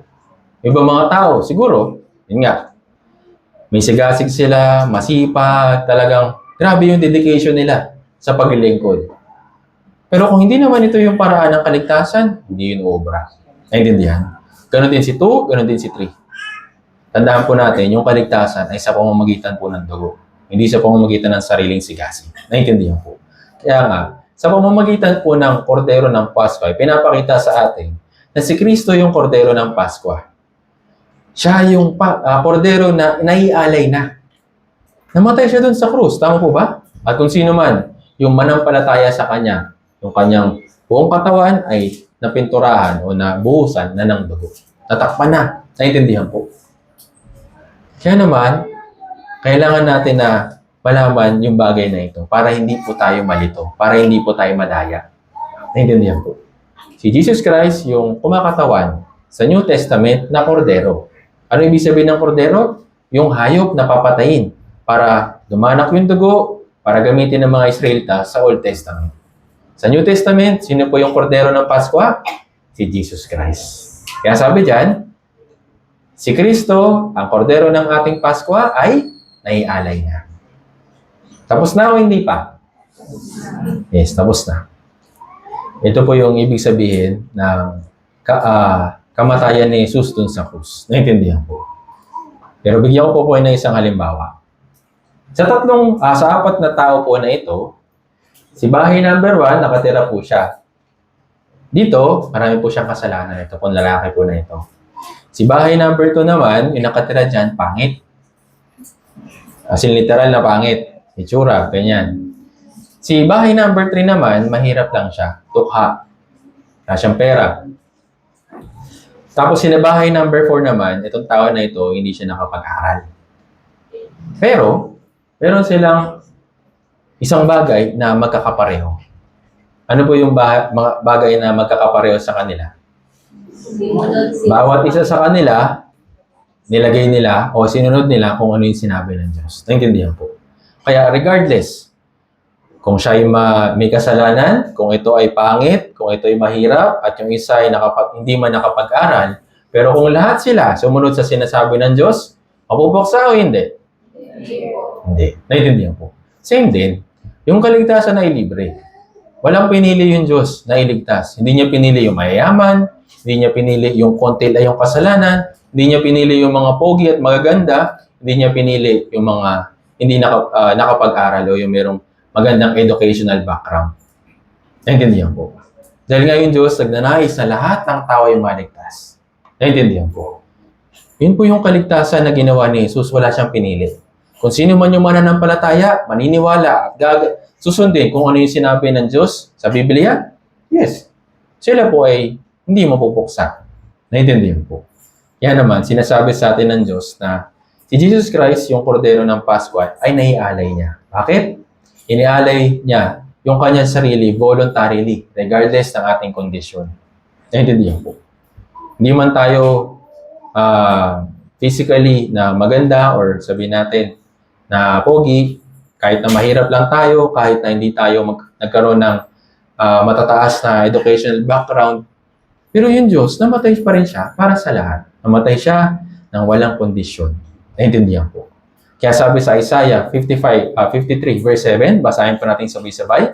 3, 2, 1. Siya'y inapi at siya'y sinaktan. Ngayon, hindi niya ibinuka ang kanyang bibig, gaya ng kordero na dinadala sa katayan, at gaya ng tupa na nasa harapan ng manggugupit, sa kanya ay pipi. Kaya, hindi niya binuka ang kanyang bibig. Bakit? Dahil alam niya kung ano yung layunin o yung purpose kung bakit siya mamamatay. Para kanino? Para sa akin. Para sa atin. Naintindihan po. Hindi siya nagreklamo. Hindi niya ibinuka yung kanyang bibig. Hindi niya sinabi, ay, teka lang. Mamamatay lang ako para sa mga pogi, maganda, yung mayaman. Para dun sa mga pangit, yan yun na siya. Yan yun na sila. Ang Diyos hindi po ganun. Naintindihan po. Kaya nga, hindi niya binuka yung kanyang bibig dahil yung kanyang layunin ay sigurado. Naintindihan po. Siya yung kordero ng Pasko na inialay kahit pa dun sa panahon, dun sa Exodus. Naintindihan po. Ito po illustration ni Jesus Christ. Next. Jesus Christ ay illustration din sa pamamagitan po ng ahas sa tanso. Yung kwento naman po nito ay nasa aklat ng mga bilang. Dun sa panahon po na yon, yung mga Israelita, nung nasa ilang sila, naglalakbay sila sa loob ng 40 years. So dun sa ilang na yun, syempre mahirap yung kalagayan po nila at kulang yung kanilang resources. Kaya ang tendency ng mga Israelita, nagreklamo sila. Diyos, bakit ba ganito? Kulang kaming pagkain, wala kaming mainom. Nagreklamo sila sa harapan ng Diyos. Dahil sa pagreklamo nila, pinarusahan sila. Dinisiplina sila sa pamamagitan ng isang makamandag na ahas. Pero nung time din na yun, ipinakita din ng Diyos yung kanyang pag-ibig dun sa mga tao na maniniwala sa kanyang palooban o sa kanyang salita, makakatakas sila o makakasurvive sila dun sa makamandag na ahas. Tingnan natin yung kwento. Sa Aklat ng Mga Bilang, chapter 21, verse 5 hanggang 6. Basahin po natin sabay-sabay. 3, 2, 1. Ang bayan ay nagsalita laban sa Diyos at laban kay Moises. Bakit niyo kami inihaon mula sa Ehipto upang mamatay sa ila? Sapagkat walang pagkain at walang tubig at ang kaluluwa namin ay nasusuya na sa walang kwentang pagkain ito. Pagkatapos ang Panginoon ay nagsugo ng mga makamandag na ahas sa mga taong bayan at tinuklaw ang mga ito ang mga tao. Kaya marami sa Israel ang namatay. So ano po nangyari? Ay nagreklamo sila, nagpadala yung Diyos ng disiplina sa kanila sa pamamagitan ng makamandag na ahas. So yung makamandag na ahas, tinuklaw yung mga tao, kaya't marami sa mga Israelita ang namatay. Naintindihan po. So marami, hindi po ilan lang. Sa pamamagitan din po nito, ipinapakita yung kaparusahan sa kanila dahil sa kanilang pagrereklamo. Ngayon, para maipakita sa kanila yung side ng Diyos na pag-ibig, inutusan ngayon niya si Moises. Basahin natin sa Bilang 21 verse 8 hanggang 9. Basahin natin sabay-sabay. 3 to 1. At sinabi ng Panginoon kay Moises, gumawa ka ng isang makamandag na ahas at ipatong mo sa isang tikin at bawat taong nakagat at mabubuhay kapag tumingin doon. Kaya si Moises ay gumawa ng isang ahas sa tanso at ipinatong sa isang tikin at kapag ay tumingin ang taong bayan iyon sa ahas sa tanso ay nabubuhay. So ano pong instruction niya kay Moises? Gumawa ng isang tikin at ilagay niya doon yung isang ahas na tanso. Kung sino daw yung titingin doon, gagaling mula doon sa makamandag o doon sa venom ng makamandag na ahas. Naintindihan po. Then, kapag napagaling siya o tumingin siya, mapapagaling siya, mabubuhay po siya. Naintindihan po. Para mas maintindihan natin, bigyan ko po ng ganitong senaryo. Pero mga tao na inisip na, talaga ba? Titingin lang doon sa ahas sa tanso, gagaling na doon sa kagat ng ahas. Hindi siya naniniwala, kaya gumawa siya ng mga herbal. Kuha siya ng mga dahon-dahon, tinapal niya doon sa kagat ng ahas, at nag-aakala na siya ay gagaling. Kasi ayaw niya maniwala na yung kagalingan ay nandun sa ahas sa tanso. So ito yung ginawa niya. Yung isa naman, tumingin siya doon sa sa tanso na ginawa ni Moises. Ano pangako ng Diyos? Kung sino man yung tumingin, sila ay gagaling. Naintindihan po. Ngayon, sa kanilang dalawa, sino po yung gumaling? Yung tumingin. Tama po ba? Hindi ito gumaling. Bakit? Kasi hindi naman ito yung paraan para siya gumaling. Pero nung nangyari, nagkaroon siya ng maling kaisipan. Akala niya, gagaling siya. Kaya, sa pamamagitan nito, dito natin makikita na, opo, yung mga tao na ganito rin yung ginagawa. Sinasabi ng Diyos, manampalataya ka kung ano yung ebanghelyo. Pero ayaw nilang maniwala. Umasa pa rin sila sa kanilang sariling sigasig. Dahil ba sa sariling sigasig, maliligtas sila? Hindi. Naintindihan po. Tanging sa pamamagitan lang po ni Jesucristo, merong kaligtasan. Naintindihan po. Kaya naman, ito pong kasuotang balat, si Abel na naghandog, yung kordero ng Pasko na naialay na, at yung sa tanso na sa panahon ni Moises, lahat po ay kumakatawan sa panahon po ng pag-aalay din ng mga Israelita ng isang hayop o isang kordero para mailipat yung kasalanan nila dun sa hayop at sila ay maging malinis. Naintindihan po. Lahat ng ito ay kumakatawan kay Jesus Christ. Naintindihan po. Tangi siya lang yung pwede. Tangi siya kanya lang. Mayroong kaligtasan. Wala nang ibang paraan. Naintindihan po. Kaya naman, kung mauunawaan po natin ito, mauunawaan natin kung ano yung tunay na kaligtasan na ginawa ni Jesucristo. Kaya wala pa Old Testament, ipinakita na sino si Jesus Christ. Naintindihan po. Sabi sa Galatia chapter 3, verse 13. Pwede po pakibasa? 3 to 1. Tinubos tayo ni Kristo mula sa sumpa ng kautusan nang siya'y naging sumpa para sa atin. Sapagkat nasusulat, sumpain ang bawat binibitay sa punong kahoy. Si Jesus Christ, siya po yung tumubos sa atin. Siya yung umako ng sumpa ng kautusan. Ano yung sumpa ng kautusan? Roma chapter 6, verse 23. Ang lahat ng kabayaran ng kasalanan ay kamatayan. So para hindi tayo mamatay, inako ito ni Jesus Christ. Kaya siya yung naging sumpa para sa atin. Doon sa krus, sabi dyan, sumpain ang bawat binibitay sa punong kahoy. Nakita natin kung gaano po kami miserable yung nangyari kay Jesus Christ. Hindi po yung simpleng pagpapapako lang, hindi lang yung simpleng latigo, hindi lang yung simpleng bugbog, hindi lang po yung simpleng corona, hindi lang po mga simpleng mga tinik, yung ibinaon sa kanya mga body parts. Napakalaking pagdurusa po ni Jesus Christ noong time po na yun. Pero lahat ng yun, inako niya. Para lang matubos tayo mula sa sumpa ng kautusan. Naintindihan po. Ngayon, bakit niya ito ginawa? Dahil po sa pag-ibig. Sa Roma chapter 5 verse 8, isa lang po yung dahilan kung bakit ginawa ni Jesus lahat yun. Isa lang po yung dahilan kung bakit nagkaroon siya ng motivation para gawin yung kamatayan dun sa krus. Sa pamamagitan ng, basahin natin, Romans chapter 5, verse 8. 3 to 1. Subalit pinatutunayan ng Diyos ang kanyang pag-ibig sa atin, na noong tayo mga makasalanan pa, si Kristo ay namatay para sa atin. Kahit nasa Old Testament pa lang, pinapatunayan na unti-unti ng Diyos yung kanyang pag-ibig sa atin. Kailan nangyari yung katunayan, o sabihin natin yung tunay na larawan ng kanyang pag-ibig? 2,000 taon, siya po ay namatay doon sa krus. 2,000 taon ay nakakalipas, namatay siya doon sa krus. Naintindihan po. Kaya naman, kung babasahin natin yung Biblia, lahat ng illustration na ito, nag-lead lang kay Jesus Christ. Wala nang iba. Marami mga characters dito po sa Biblia. Pero lahat ng yun, ipinapakilala si Jesus Christ. Bakit? Siya yung main character dito po sa Biblia. Naintindihan po. Siya yung main character na kailangan natin makilala para maunawaan natin yung kaligtasan. Naintindihan po. Sabi mismo ni Apostol Pablo, nung nakilala niya si Jesus Christ, sabi sa 1 Timoteo chapter 1 verse 15. Basahin natin sabay-sabay. 3 to 1. Tapat ang salita at nararapat tanggapin ng lubos na si Kristo Jesus ay pumarito sa sanlibutan upang iligtas sa mga makasalanan na ako ang Panginoon. Si Apostol Pablo, nakilala niya kung sino si Yesu Kristo. Siya ay pumarito sa sanlibutan upang iligtas. Sino? Sabi niya dito, yung mga makasalanan.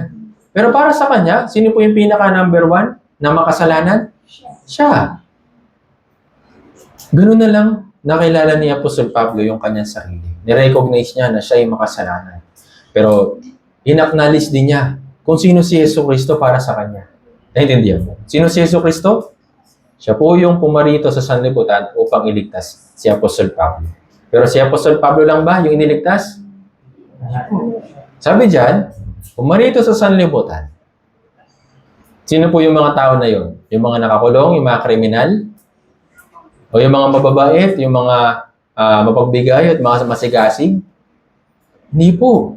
Naparito siya para iligtas yung mga makasalanan. Naintindihan po. Kung hindi natin makikilala yung ating sarili na makasalanan, si Yesu Kristo, hindi po naparito para sa atin. Naintindihan po. Na kailangan natin pag-aralan, sino ba si Yesu Kristo? At para makilala natin siya, kailangan natin kilalanin yung ating sarili. Naintindihan po. Ngayon, ito po si Yesu Kristo. Sa Old Testament pa lang, pinapakilala na siya. Ngayon, pagkatapos natin makilala si Yesu Kristo, anong next? Ay nasabi ko po kanina, yung pamumuhay sa panibagong lakad. Pamumuhay bilang anak ng Diyos. Ang tawag natin dito, Christian life. Naintindihan po. Ngayon, tayo po itinuring ng Diyos na anak. Pagkatapos din na tayo po yung manampalataya. Sabi sa 1, chapter 1, verse 12 hanggang 13. Pwede po pakibasa? 3 to 1. Subalit ang lahat ng tumanggap sa Kanya Na sumasampalataya sa kanyang pangalan ay kanyang pinagkalooban sila ng karapatan na maging mga anak ng Diyos. Na ipinanganak hindi sa dugo, sa kalooban ng laman, o sa kalooban ng tao, kundi ng Diyos. Sabi dito, subalit ang lahat ng tumanggap sa Kanya na sumasampalataya. Hindi po ito tungkol sa pagtanggap, hindi po tungkol sa prayer of acceptance ito, okay? Sabi dito, tumanggap sa Kanya na sumasampalataya.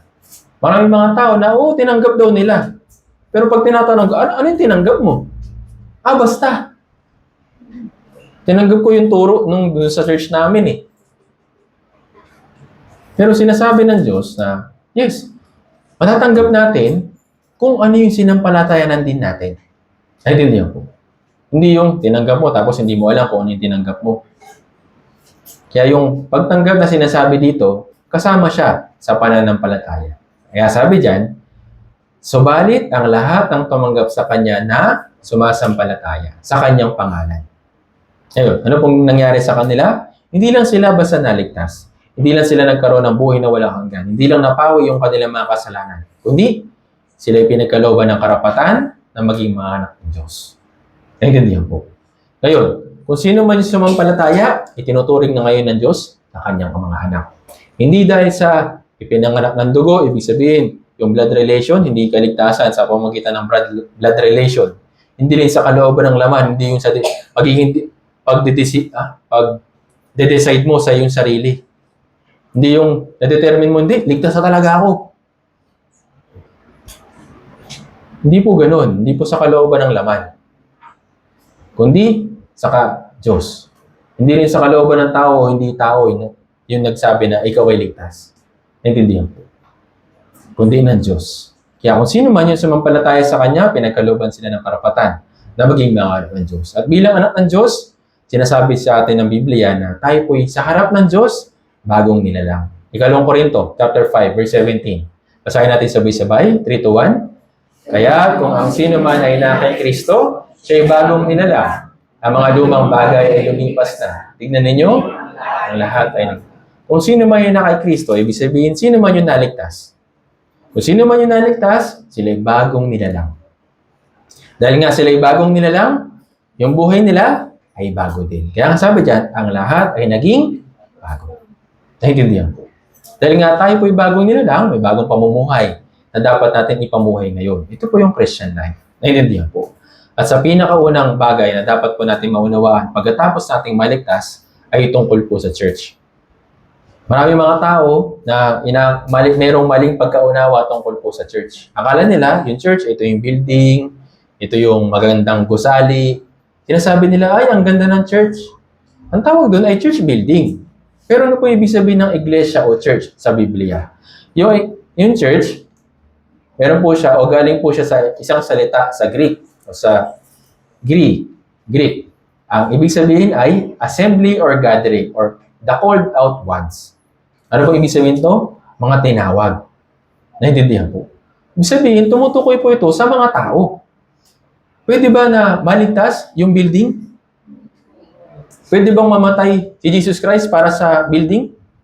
Hindi po. Siya'y namatay para sa mga tao.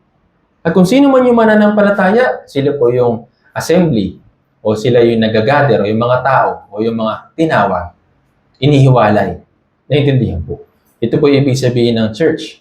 Kaya sabi sa Gawa, chapter 20, verse 28. Basahin po natin sabay-sabay. 3-1.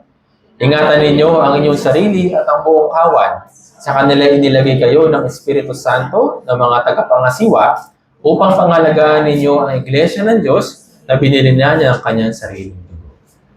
Ano po yung pinambayad ng Diyos para bilhin yung iglesia o yung church? Yung kanyang dugo. Ngayon, ano po yung church? Ipinambayad ba ni Jesus Christ yung kanyang dugo para lang sa building? Hindi po. Yung church na tinutukoy po dito, yung iglesia ng Diyos. Mga tao na inihiwalay. Kaya nga, yung church ay merong katangian. Ibig sabihin, meron silang identity. At yung kanilang identity, meron silang pananampalataya at lumalakas sila. Sabi dyan, kaya ang mga iglesia ay lumakas sa pananampalataya at nadagdagan ng kanilang bilang araw-araw. So, makikita natin dito na hindi po tao o hindi po gusali yung church. Ito po ay mga naligtas na mga brothers and sisters at sila lumalakas sa pananampalataya at nadadagdagan yung bilang nila araw-araw. Naintindihan po. Hindi po ibig sabihin na dumadami yung branch, hindi ganon. Lumalakas sa pananampalataya, ibig sabihin tumatatag, tumitibay yung kanilang pananampalataya. Yung mga iglesia, yung church, o tayo bilang mga naligtas. Naintindihan po. At dun sa church, dito po sa church, kasama ng mga brothers and sisters, dito po tayo lumalago. Sa pamamagitan po ng instruction ng Diyos, pinapalago niya tayo. Kaya sa Gawa, chapter 2, verse 42, dun sa mga sinaunang church, nung time po na yon, lumago sila sa pananampalataya at nadagdagan sila ng bilang dahil ano pong ginagawa nila? Basahin natin. Gawa, chapter 2, verse 42. 3-1. Natili sila sa turo ng mga apostol at sa pagsasama-sama, sa pagpuputol-putol ng tinapay at sa mga dahil ginawa nila ito, lumakas sila sa pananampalataya at dumami sila sa kanilang bilang araw-araw. Ano pong ginagawa nila? Sila ay nanatili sa turo ng mga apostol, ibig sabihin dun sa salita ng Diyos. Nanatili sila na nagsama-sama. Kung sino yung mga naligtas, ay kailangan po na magsama-sama para gawin kung ano yung kalooban ng Diyos. Meron silang fellowship, nagpuputol-putol sila ng tinapay. At ano sabi dyan? Sama-sama din pong nanalangin. Nagpipray. Naintindihan po. Para mas maintindihan po natin ito, kailangan po natin pag-aralan yung tungkol po sa stages ng isang Kristiyano o dun sa buhay ng isang Kristiyano. Meron din po yan mga stages. Sa Marcos chapter 4, verse 26 hanggang 28, dito po yung pinapakita na Meron pong tatlo na stage bilang isang Kristiyano. Umpisa dito, yung usbong. Tapos yung uhay. Tapos dito naman, yung uhay na hitik sa butil. Basahin natin sa Marcos chapter 4, verse 26 hanggang 28. 3 to 1. Sinabi niya, ang kaharian ng Diyos ay gaya ng isang tao nag-aasik ng binhi sa lupa at natutulog at bumabangon siya sa gabi at araw. Sumisipol siya at niya nalalaman kung paano. Ang lupa mismo ang nagpapasipol sa halaman. Nang una ang usbong, saka ang uhay, pagkatapos ay ang uhay na hitik sa butil. Sa Christian life po natin, meron pong tatlong stage. Kaya po nung nabanggit ko kanina, sinabi rin po dito, meron pong usbong, uhay, tsaka uhay na hitik sa butil. Ano po ibig sabihin yan? Yung usbong, kumakatuan po ito sa pag-aaring ganap o justification. Ito po, number 1, tapos na yan. Hindi natin po gawain yan. Yan po ay gawain ng Diyos para sa atin. Naintindihan po. Dahil tayo naligtas, tayo po ay inaring ganap. Ibig sabihin, tinuring na perpekto sa kanyang harapan. Naintindihan? Ngayon naman na tayo po ay habang nabubuhay sa mundong ito, ano po tungkulin natin? Yung number 2. Ano po ibig sabihin yan? Pagpapabanan o sanctification. Kaya sa buhay natin, bilang isang Kristiyano, kailangan po natin malaman ito. Na dahil tayo po ay bagong nilalang, tayo po ay ayon sa wangis ng Diyos na banal. Yung pamumuhay natin bilang isang Kristiyano ay napakahalaga din. Naintindihan po.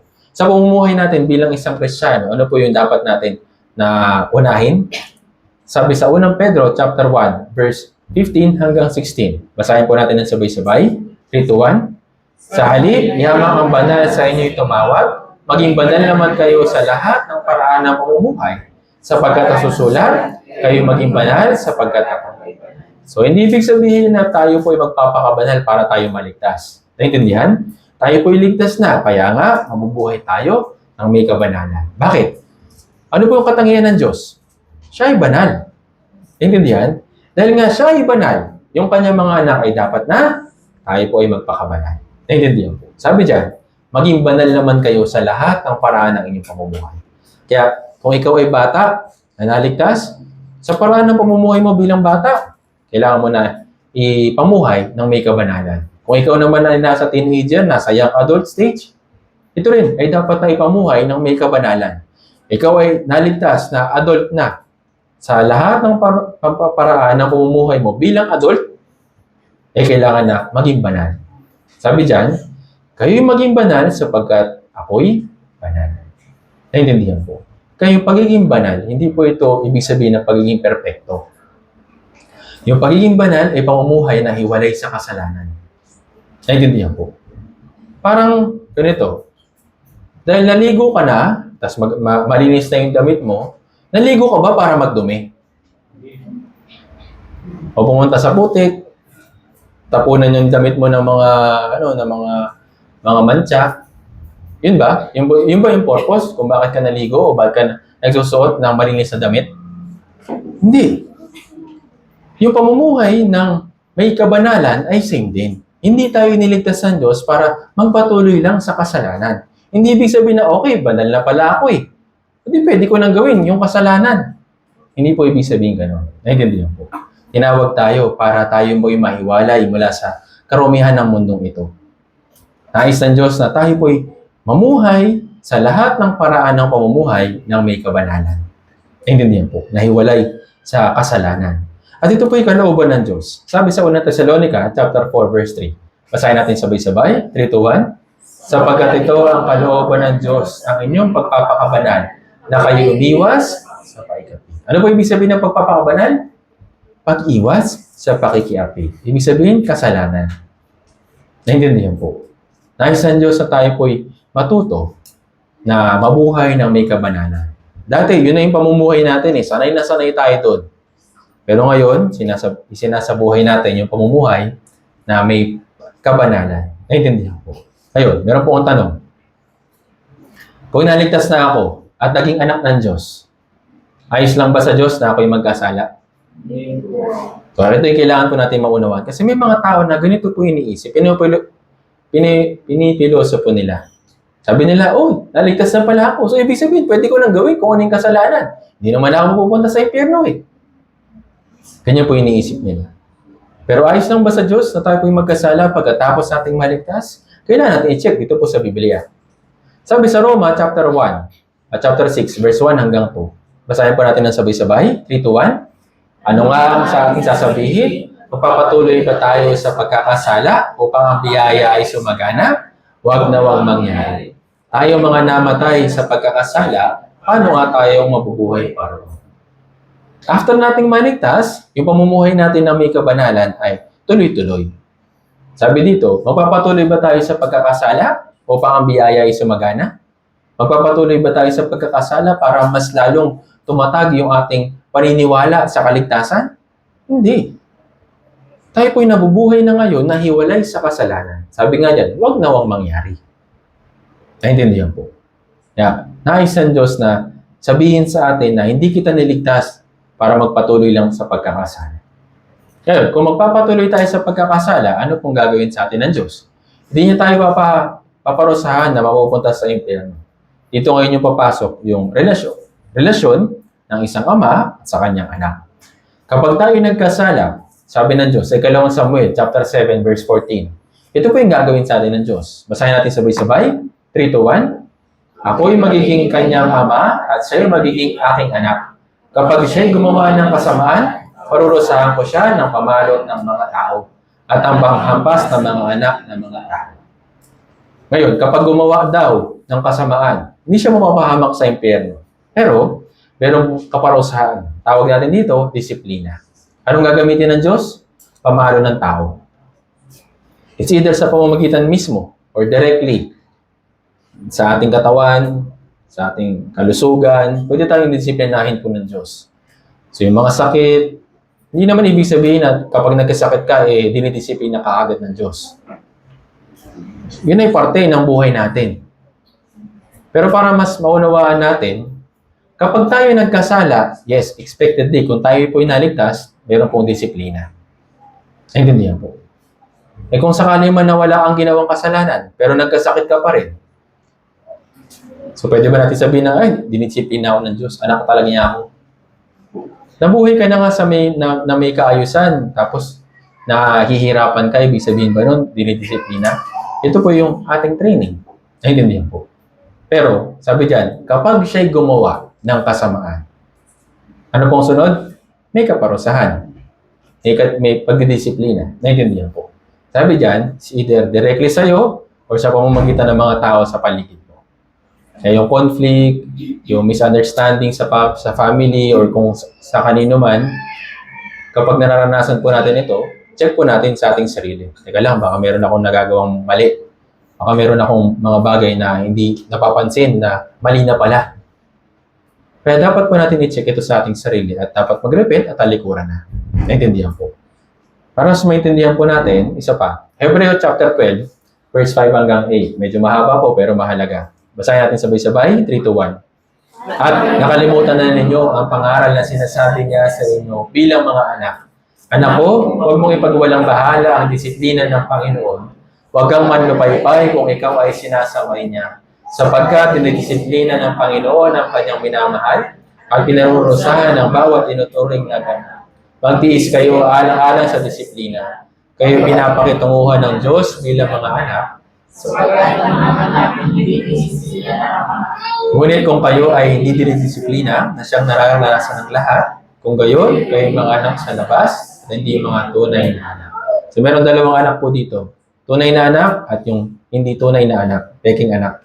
Ngayon, yung tunay na anak, kapag nagkasala, anong gagawin sa kanya ng Diyos? Sabi diyan, didisiplinahin. Anak ko, huwag mong ipagwalang bahala ang disiplina ng Panginoon. Ito po ipapakita ng Diyos ng pagmamahal sa atin. Bakit? Gusto ba ng Diyos na after nating maligtas, magpatuloy tayo sa kasalanan? Hindi po. Nais ng Diyos na magpatuloy tayo sa likas niya, ibig sabihin sa pamumuhay ng may kabanalan. Pero dahil alam ng Diyos na tayo po'y magkakamali, alam ng Diyos na tayo po'y mahina pa, tutulungan niya tayo. Pero yun nga, kung gagawa tayo ng kasamaan, tayo ay makagawa ng kasalanan, hindi tayo mapaparusahan doon sa impyerno. Pero, papasok kayo ngayon, yung disiplina. Naintindihan po. Kahit nga sa mga magulang, yung mga anak po ninyo, kapag nagkasala, okay lang ba sa inyo? Sa ating mga tao, kaya natin tiisin, di ba? Kahit na sobrang tigas ng ulo ng mga bata, kahit na sobrang likot, kahit na sobrang pangkapasawayan, kaya nating intindihin, tama po ba? Pero kapag pinairal lang ng magulang yung pagmamahal, ano pa mangyayari dun sa mga bata? Magiging sakit sila sa ulo. Magiging spoiled sila. Bakit? Hindi pinapalo eh. Tama po ba? Sa panahon po natin ngayon, meron po mga ganitong klaseng case. Yung tawag nila ay mild parenting. Yung puro saway-saway lang pero hindi pinapalo. Iba naman, talagang hinahayaan lang, iintindihin lang. Okay lang yan anak, mahal pa rin kita.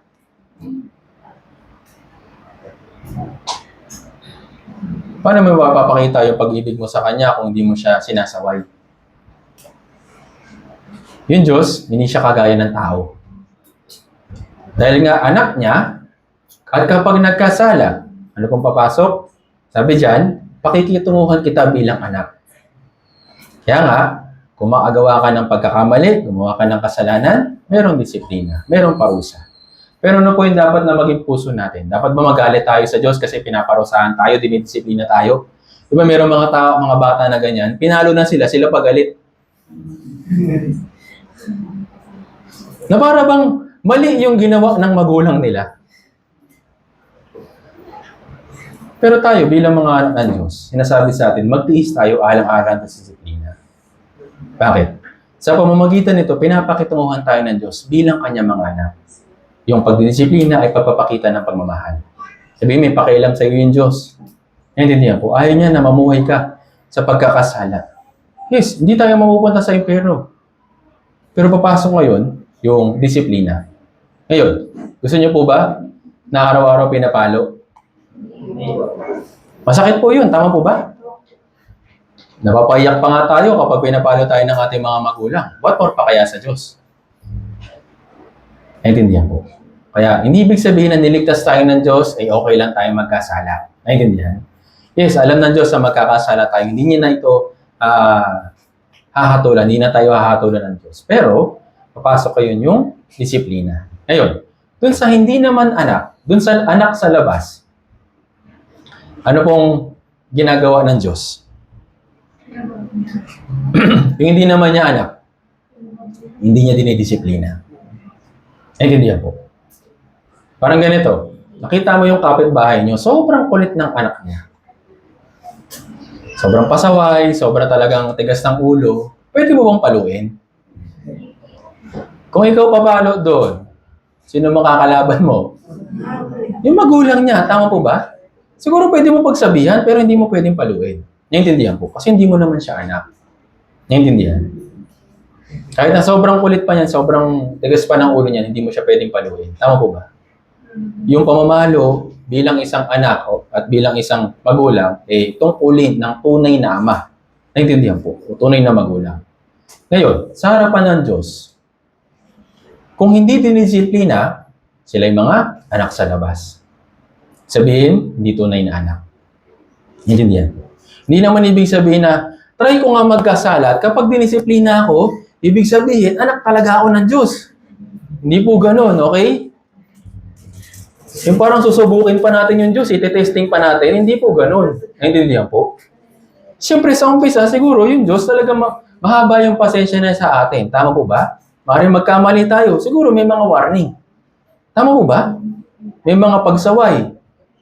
Pero kung tutuloy-tuloy pa lang natin ito, siyempre mas mabigat na yung disiplina. Naintindihan po? Pero naman din sa magulang, di ba? Hindi naman kaagad hataw agad eh. Hindi naman kaagad palo agad, di ba? Siyempre sa umpisa, sinasaway, anak, mali yung ginawa mo. Anak, hindi yan tama. Inulit-ulit. Siguro medyo magiging matigas yung pananaway, tama po ba? Di ba sabi ko, huwag mong gagawin? So, di ba, ito yung na-experience natin, tama po ba? Natatawa tayo kasi, ito, nararamdaman kasi rin natin, di ba? Alam kasi natin yung sitwasyon kapag nagkakasala tayo. Tama po ba? Siyempre, ganoon din po sa Diyos. Yung Diyos, mahaba yung pasensya niya. Hanggat maaari, talagang inuunawa tayo ng Diyos. Alam niya na mahina tayo. Pero kung sinasawalang bahala lang natin, yung pagdidisiplina at hindi tayo nagre-repeat at hindi natin tinatalikuran yung mga gawin natin, yes, talagang magiging mabigat yung disiplina para sa atin. Naintindihan po. Pero tandaan natin, yung pagdidisiplina at pagsaway, ito po ay instruction para iwan na yung kasalanan. Naintindihan po. Kaya nga sabi dito, Apocalypse chapter 3, verse 19. Basahin natin sabay-sabay. 3 to 1. Ang lahat ng aking iniibig ay aking sinasaway at inidisiplina. Ikaw ay magsikap at magsisi. Kung nakikita mo ng sinasaway ka, kung nakikita ka na dinidisiplina, ano pong dapat gawin? Magsisi na. Magsikap na talikuran na. Naintindihan po. Hindi yung dinidisiplina ka na nga, sinasaway ka na nga, patuloy pa rin. Hindi po ganun. Yung disiplina ay para tayo po ay mag-repent. Hindi po tayo dinidisiplina o sinasaway para lang saktan. Naintindihan po. Kaya naman, sinasabi sa atin ng Diyos, yung kanyang pag-ibig sa atin. Sa pamamagitan ng pagsaway, sa pamamagitan ng disiplina, sabi dyan, ang lahat ng aking iniibig. Kung tayo po'y anak ng Diyos, at tayo po'y bumagsak sa kasalanan o nahulog sa panunokso ni Satanas, o kaya sa ating katawan, nahulog tayo sa mga pagnanasa natin, alam ito ng Diyos. Kaya nga tutulungan niya tayo. Pero yun nga, kung tayo po'y magpapatuloy dyan, sasaway niya tayo at didisiplinahin. Naintindihan po. So meron niya dalawang stage. Dito pa lang, dapat mag-repent na agad. Tama po ba? Huwag niyo na pong paabutin dito. Naintindihan po. Dahil madalas,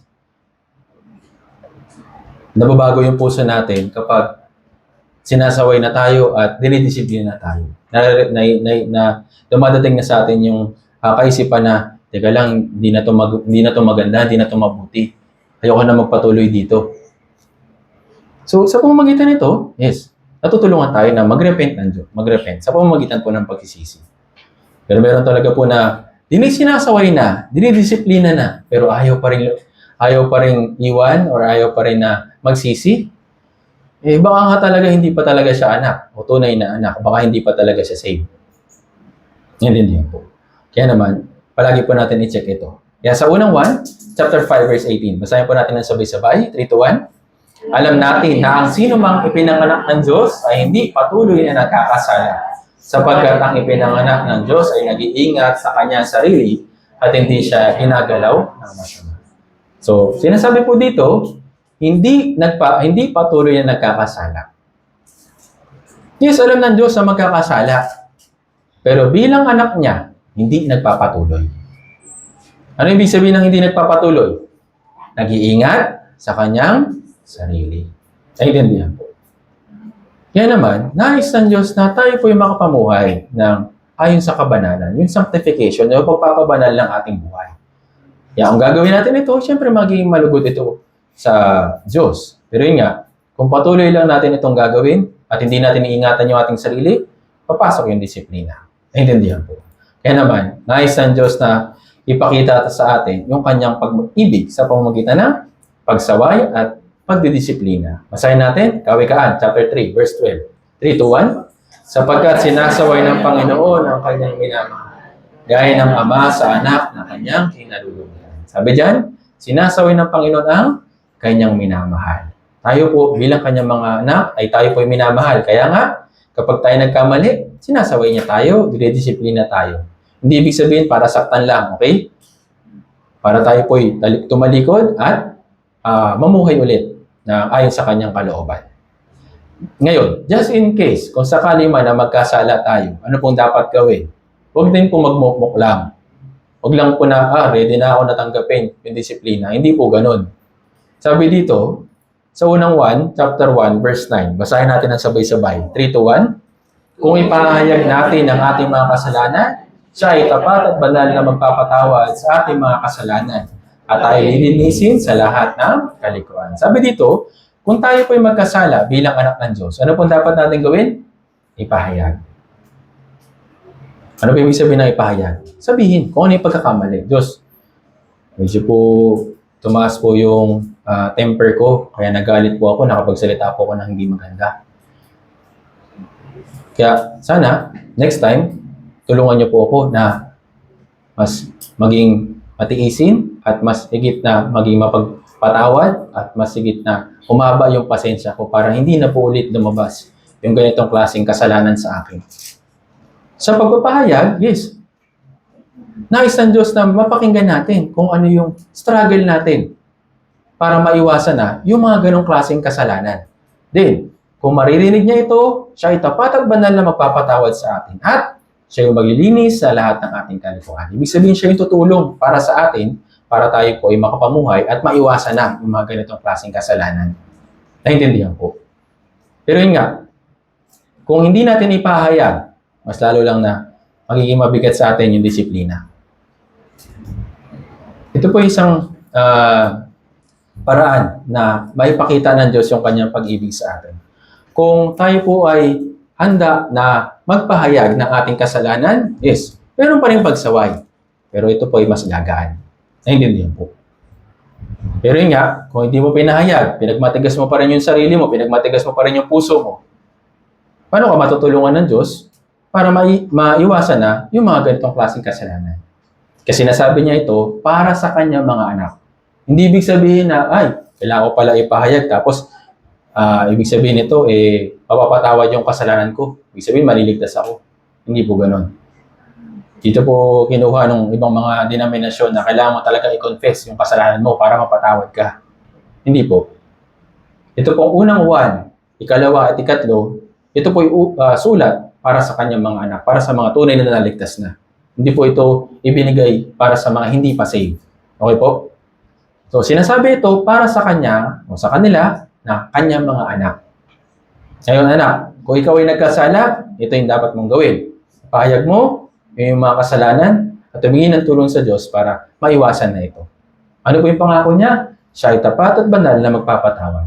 Siya yung tutulong sa atin para malinis tayo wala sa ating mga karumihan. Ayun yun. Parang isang bata, di ba? Naglaro sa putikan. So obviously, puro putik na yung katawan niya. Tapos tinanong siya nung kanyang nanay, saan ka galing? Ay, dyan lang, ma.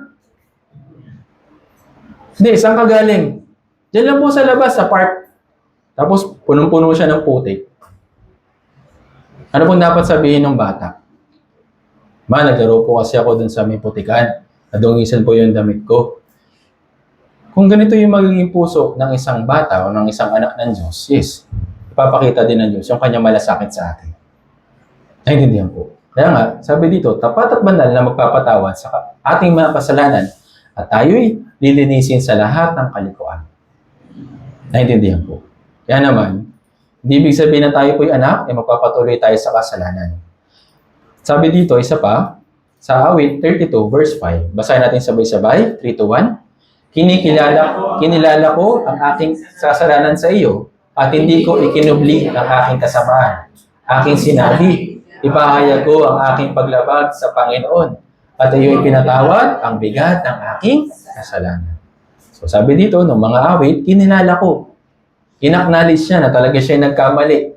Then, ipinahayag niya, at ano pong sabi dito sa uli, ipinatawad ang bigat ng ang aking kasalanan. Kaya ito po yung pagpapabanal.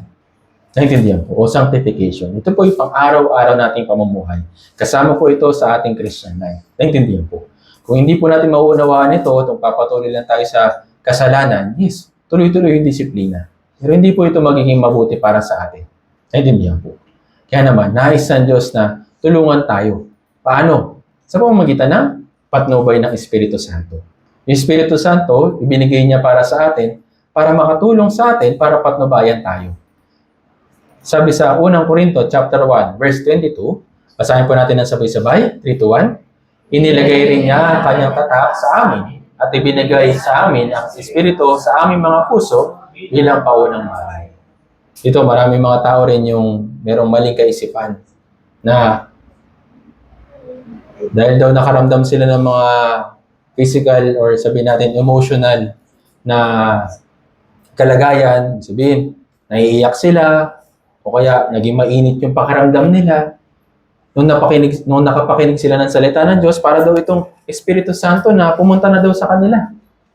Yung Espiritu Santo po, hindi po ito nararamdaman kasi nga, ito po ay Espiritu. Naintindihan po. Pero, mararamdaman po natin ito at malalaman po natin ito kung tayo po ay tunay na anak. Kasi meron tumutulong. Naintindihan? Sabi dito, inilagay rin niya ang kanyang tatak sa amin, ibinigay sa amin ang Espiritu sa aming mga puso bilang paunang bayan.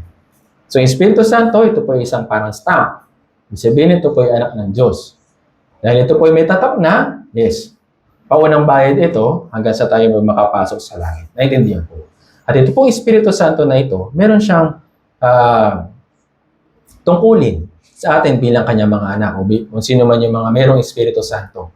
Sa Roma chapter 8, verse 14 hanggang 15. Basahin po natin ng sabay-sabay. 3, 2, 1. Sapagkat ang lahat ng pinapatnubayan ng Espiritu ng Diyos ay sila ang mga anak ng Diyos, sapagkat hindi kayo tumanggap ng Espiritu ng pagkaalipin upang muling matakot, kundi tumanggap kayo ng Espiritu ng pagkukupkop, na dahil dito'y tumatawag tayo, Aba, Ama. Ang Espiritu mismo ang nagpapatotoo kasama ng ating Espiritu na tayo po yung mga anak ng Diyos. Ano po yung tungkulin ng Espiritu Santo? Pagpapatnubay. Naintindihan po. Sabi dyan, ang lahat ng pinapatnubayan ng Espiritu ng Diyos ay sila ang mga anak ng Diyos. Ano pong tungkulin ng pagpapatnubay? Tumutulong sa atin para mamuhay bilang anak ng Diyos. Naintindihan po. Itong daan na ito yung dapat mong lakaran. Yung dating daan o yung lumang paraan ng pamumuhay mo, hindi na yung paraan ng pamumuhay mo. Ito na yung binigay ng Diyos para sa iyo. Ito po yung tungkulin ng Espiritu Santo. Naintindihan po. At sabi dyan, ang Espiritu mismo ang nagpapatotoo kasama ng ating Espiritu na tayo po'y mga anak ng Diyos. Ibig sabihin, siya rin yung tumutulong sa atin na magkaroon ng pananampalataya na tayo po'y anak ng Diyos. Naintindihan po. Hindi dahil sa ating sarili, kundi dahil pa rin po sa tulong ng Espiritu Santo. Naintindihan po. Kaya yung pamumuhay natin sa ating Christian life, hindi ayon sa ating sarili, hindi ayon sa sarili nating diskarte. Naintindihan? Kung noon, kaya tayo nakakasurvive dito sa mundong ito ay dahil sa sarili nating diskarte. Pero ngayon na tayo naligtas na, nandito po ibinigay sa atin yung Espiritu Santo para tulungan tayo bilang mga anak ng Diyos. Siya yung papatnubay sa atin para lumakad dun sa tama at mabuti na daan para sa atin. Naintindihan po. Kaya naman, kung tayo pinapatnubayan ng Espiritu ng Diyos o Espiritu Santo, dapat rin po natin itong sundin. Naintindihan po.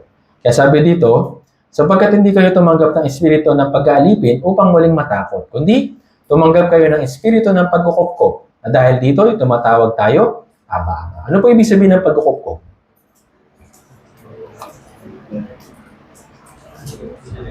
Ano po ibig sabihin? Kinupkop ka para alagaan, gabayan, tulungan. Naintindihan? Noon hindi ka makupkop kasi nga dahil sa kasalanan. Pero ngayon, na tayo po ay anak ng Diyos, tayo po ay binigyan ng Espiritu ng pagkukupkop. Yung pagkukupkop, ito po ay ibinibigay o ginagawa ng isang magulang sa kanyang anak. Naintindihan po. Kaya nga, anong tawag natin? Aba, Ama. Or Ama, Ama. Naintindihan po. Kaya sa pamamagitan po nito, yung Espiritu Santo, ito po yung ibinigay sa atin para makapamuhay tayo ayon sa kanyang kalooban. Naintindihan po. Kaya naman, yung instruction ng Espiritu Santo ay dapat po natin palaging pakinggan. Paano natin mapapakinggan? Sa pamamagitan po nito. Naintindihan po. Hindi po natin mapapakinggan yung Espiritu Santo kung wala rin po ito. Sa pamamagitan nito, dito niya ipapaalam para sa atin kung ano yung instruction niya. Naintindihan po. Hindi yun parang Espiritu na lang, nabubulong na lang sa atin, hindi ganun. Naintindihan po. Dito niya ipinapaalam. Sinasabi sa atin na basahin mo yung salita ng Diyos. Andun yung instruction para sa iyo. Kaya siya yung mihimok sa atin na manatili sa kanyang salita. Naintindihan po. Kaya naman, napakahalaga na maunawaan po natin yung pamumuhay bilang anak ng Diyos. After nating maligtas, yes, tayo po ginawang anak ng Diyos. Tayo po ngayon, na kanyang anak, pinapatnubayan ng Espiritu Santo para makapamuhay tayo ng ayon sa kanyang kalooban. Naintindihan po. Kaya naman, sana, patuloy po tayong patnubayan ng Espiritu Santo, patuloy po tayong matuto, patuloy po tayong mag-aral ng salita ng Diyos. Marami po akong gustong sabihin pero limited lang po yung time natin ngayon. Kaya sana sa susunod na pagkakataon, may pagpatuloy po natin ito. Kaya nawa, bawat isa po sa atin, una, magampanan po natin yung tungkulin natin bilang anak ng Diyos. Lalo na, after nating maligtas, meron tayong dalawang tungkulin. Ano po yun? Una, tulungan yung mga tao sa paligid natin para sila rin ay maligtas. Pangalawa, tayo na naligtas na, dun sa mga bago na naligtas, dapat po natin silang tulungan para sila naman po ay patuloy na lumago sa kanilang pananampalataya. Naiintindihan po. Para mas maintindihan po natin, ito po yung tinutukoy ko sa Mateo chapter 28, verse 18 hanggang 20. Basahin po natin ang sabay-sabay. 3 to 1. Lumapit si Jesus sa kanila, sinabi, ang lahat ng otoridad sa langit at sa ibabaw ng lupa ay binigay na sa akin. Kaya sa paghayo ninyo, gawin ninyong alagad ang lahat ng mga bansa, bautismohan ninyo sila sa pangalan ng Ama at ng Anak at ng Espiritu Santo. Paturuan silang sundin ang lahat ng mga bagay na inutos ko sa inyo. At narito, ako'y kasama ninyong palagi hanggang sa katapusan ng panahon. So yung una, ano pong kailangan natin gawin after nating maligtas? Gawin nating alagad yung lahat ng mga bansa. Ibig sabihin, tulungan sila na maligtas. Hindi ibig sabihin na i-recruit sila. Hindi po. Tulungan sila na sila rin ay maligtas. Naintindihan po. Ngayon, na sila ay naligtas na. Anong next? Turuan silang sundin ang lahat ng mga bagay na inuutos sa atin ng mga nauna. Naintindihan po. Yan naman, ito pong dalawang bagay po na ito ay napakahalaga pagkatapos nating maligtas. Opo, mahirap yung ating Christian life. Mahirap yung pamumuhay natin bilang anak ng Diyos. Pero kasabay nito, nandito naman po yung Espiritu Santo para tulungan tayo. Siya yung pumapatnubay sa atin, tumutulong, at nagbibigay ng instruction sa atin sa pamamagitan ng kanyang salita. Naintindihan po. Kaya ito po yung ginagawa natin sa church. Hindi po tayo nagtitipon-tipon lang dito para lang buuin yung connection or sabihin natin ang relationship ng mga tao. Nandito po tayo at sama-sama po tayo nag-aaral ng salita ng Diyos para tulungan yung mga tao sa paligid natin. And then, kapag sila naman ay naligtas, maturuan din natin sila. Naintindihan po. Kaya naman, patuloy po natin ipag-pray. Ito pong lugar na ito pong Santa Rosa Church Building, ay gamitin ng Diyos ng tuloy-tuloy para sa pagliligtas sa mas maraming mga ligaw na kaluluwa.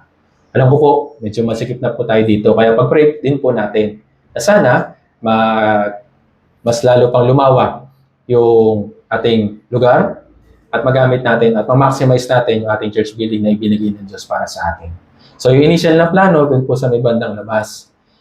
Kung sakali man na pagkaloob sa atin ng Diyos na doon na mag-gather, sana maging ready rin po tayo. Okay po? So, pakisama rin po ito sa prayers. At sa pamamagitan po nito, mas ma-maximize natin at mas ma-accommodate natin yung mas maraming invitees o mas maraming mga ligaw na kaluluwa na makikinig ng salita ng Diyos at nawa, maligtas din sila. Naintindihan po.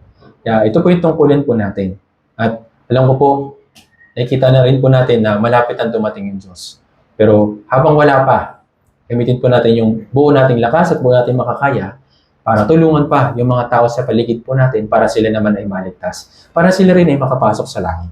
Naintindihan po. So, sana, ito po yung sama-sama natin pong ipag-pray at sama-sama po natin pagtulungan. Okay? Maraming salamat din po sa inyong paikinig at nawa, ay pagpatuloy po natin yung pag-aaral ng salita ng Diyos para sa paglago naman ng ating Christian life. Dito po muna tayo magtatapos. Tayo pong lahat ay bukod na namin. Banal at mahabagin naming amang Diyos, nagpapasalamat po kami sa biyaya ng kaligtasan na pinagkaloob po para sa amin. Salamat po aming Ama, dahil po sa dakilang kaligtasan ay pinagkalooban niyo po kami ng karapatan na maging mga anak ng Diyos. At ngayon po pinapatnubayan niyo po kami sa pamamagitan po ng Church at ng Espiritu Santo. Salamat po aming Ama, patuloy po ninyo kami ginagabayan at binibigyan pa ng higit pang pagkakataon at oras at lakas para maipangaral ang Ebanghelyo. Natapos po at naidaos po ng maayos at mabuti ang nakaraang Grand Bible Seminar. Salamat po sa pagtulong po ninyo sa amin, pero marami pa rin po mga ligaw na kaluluwa sa paligid po namin. Kaya nawa aming Ama, sa natitira po namin buhay dito sa mundong ito, na may patuloy po ninyo kaming tulungan at gabayan upang matulungan po yung mga tao sa paligid po namin para sila rin po ay maligtas. Hindi po namin ito magagawa ng mag-isa aming Ama. Kaya pakiusap, tulungan niyo po kami na magkaroon ng iisang puso at iisang diwa para sa evangelism, para sa lugar po na ito. Sa ilaman po kami aasa at magtitiwala. Muli, maraming salamat po. Lahat po ng ito ay dalangin po namin sa makapangyarihang pangalan ng Panginoong Jesucristo. Amen. Salamat po.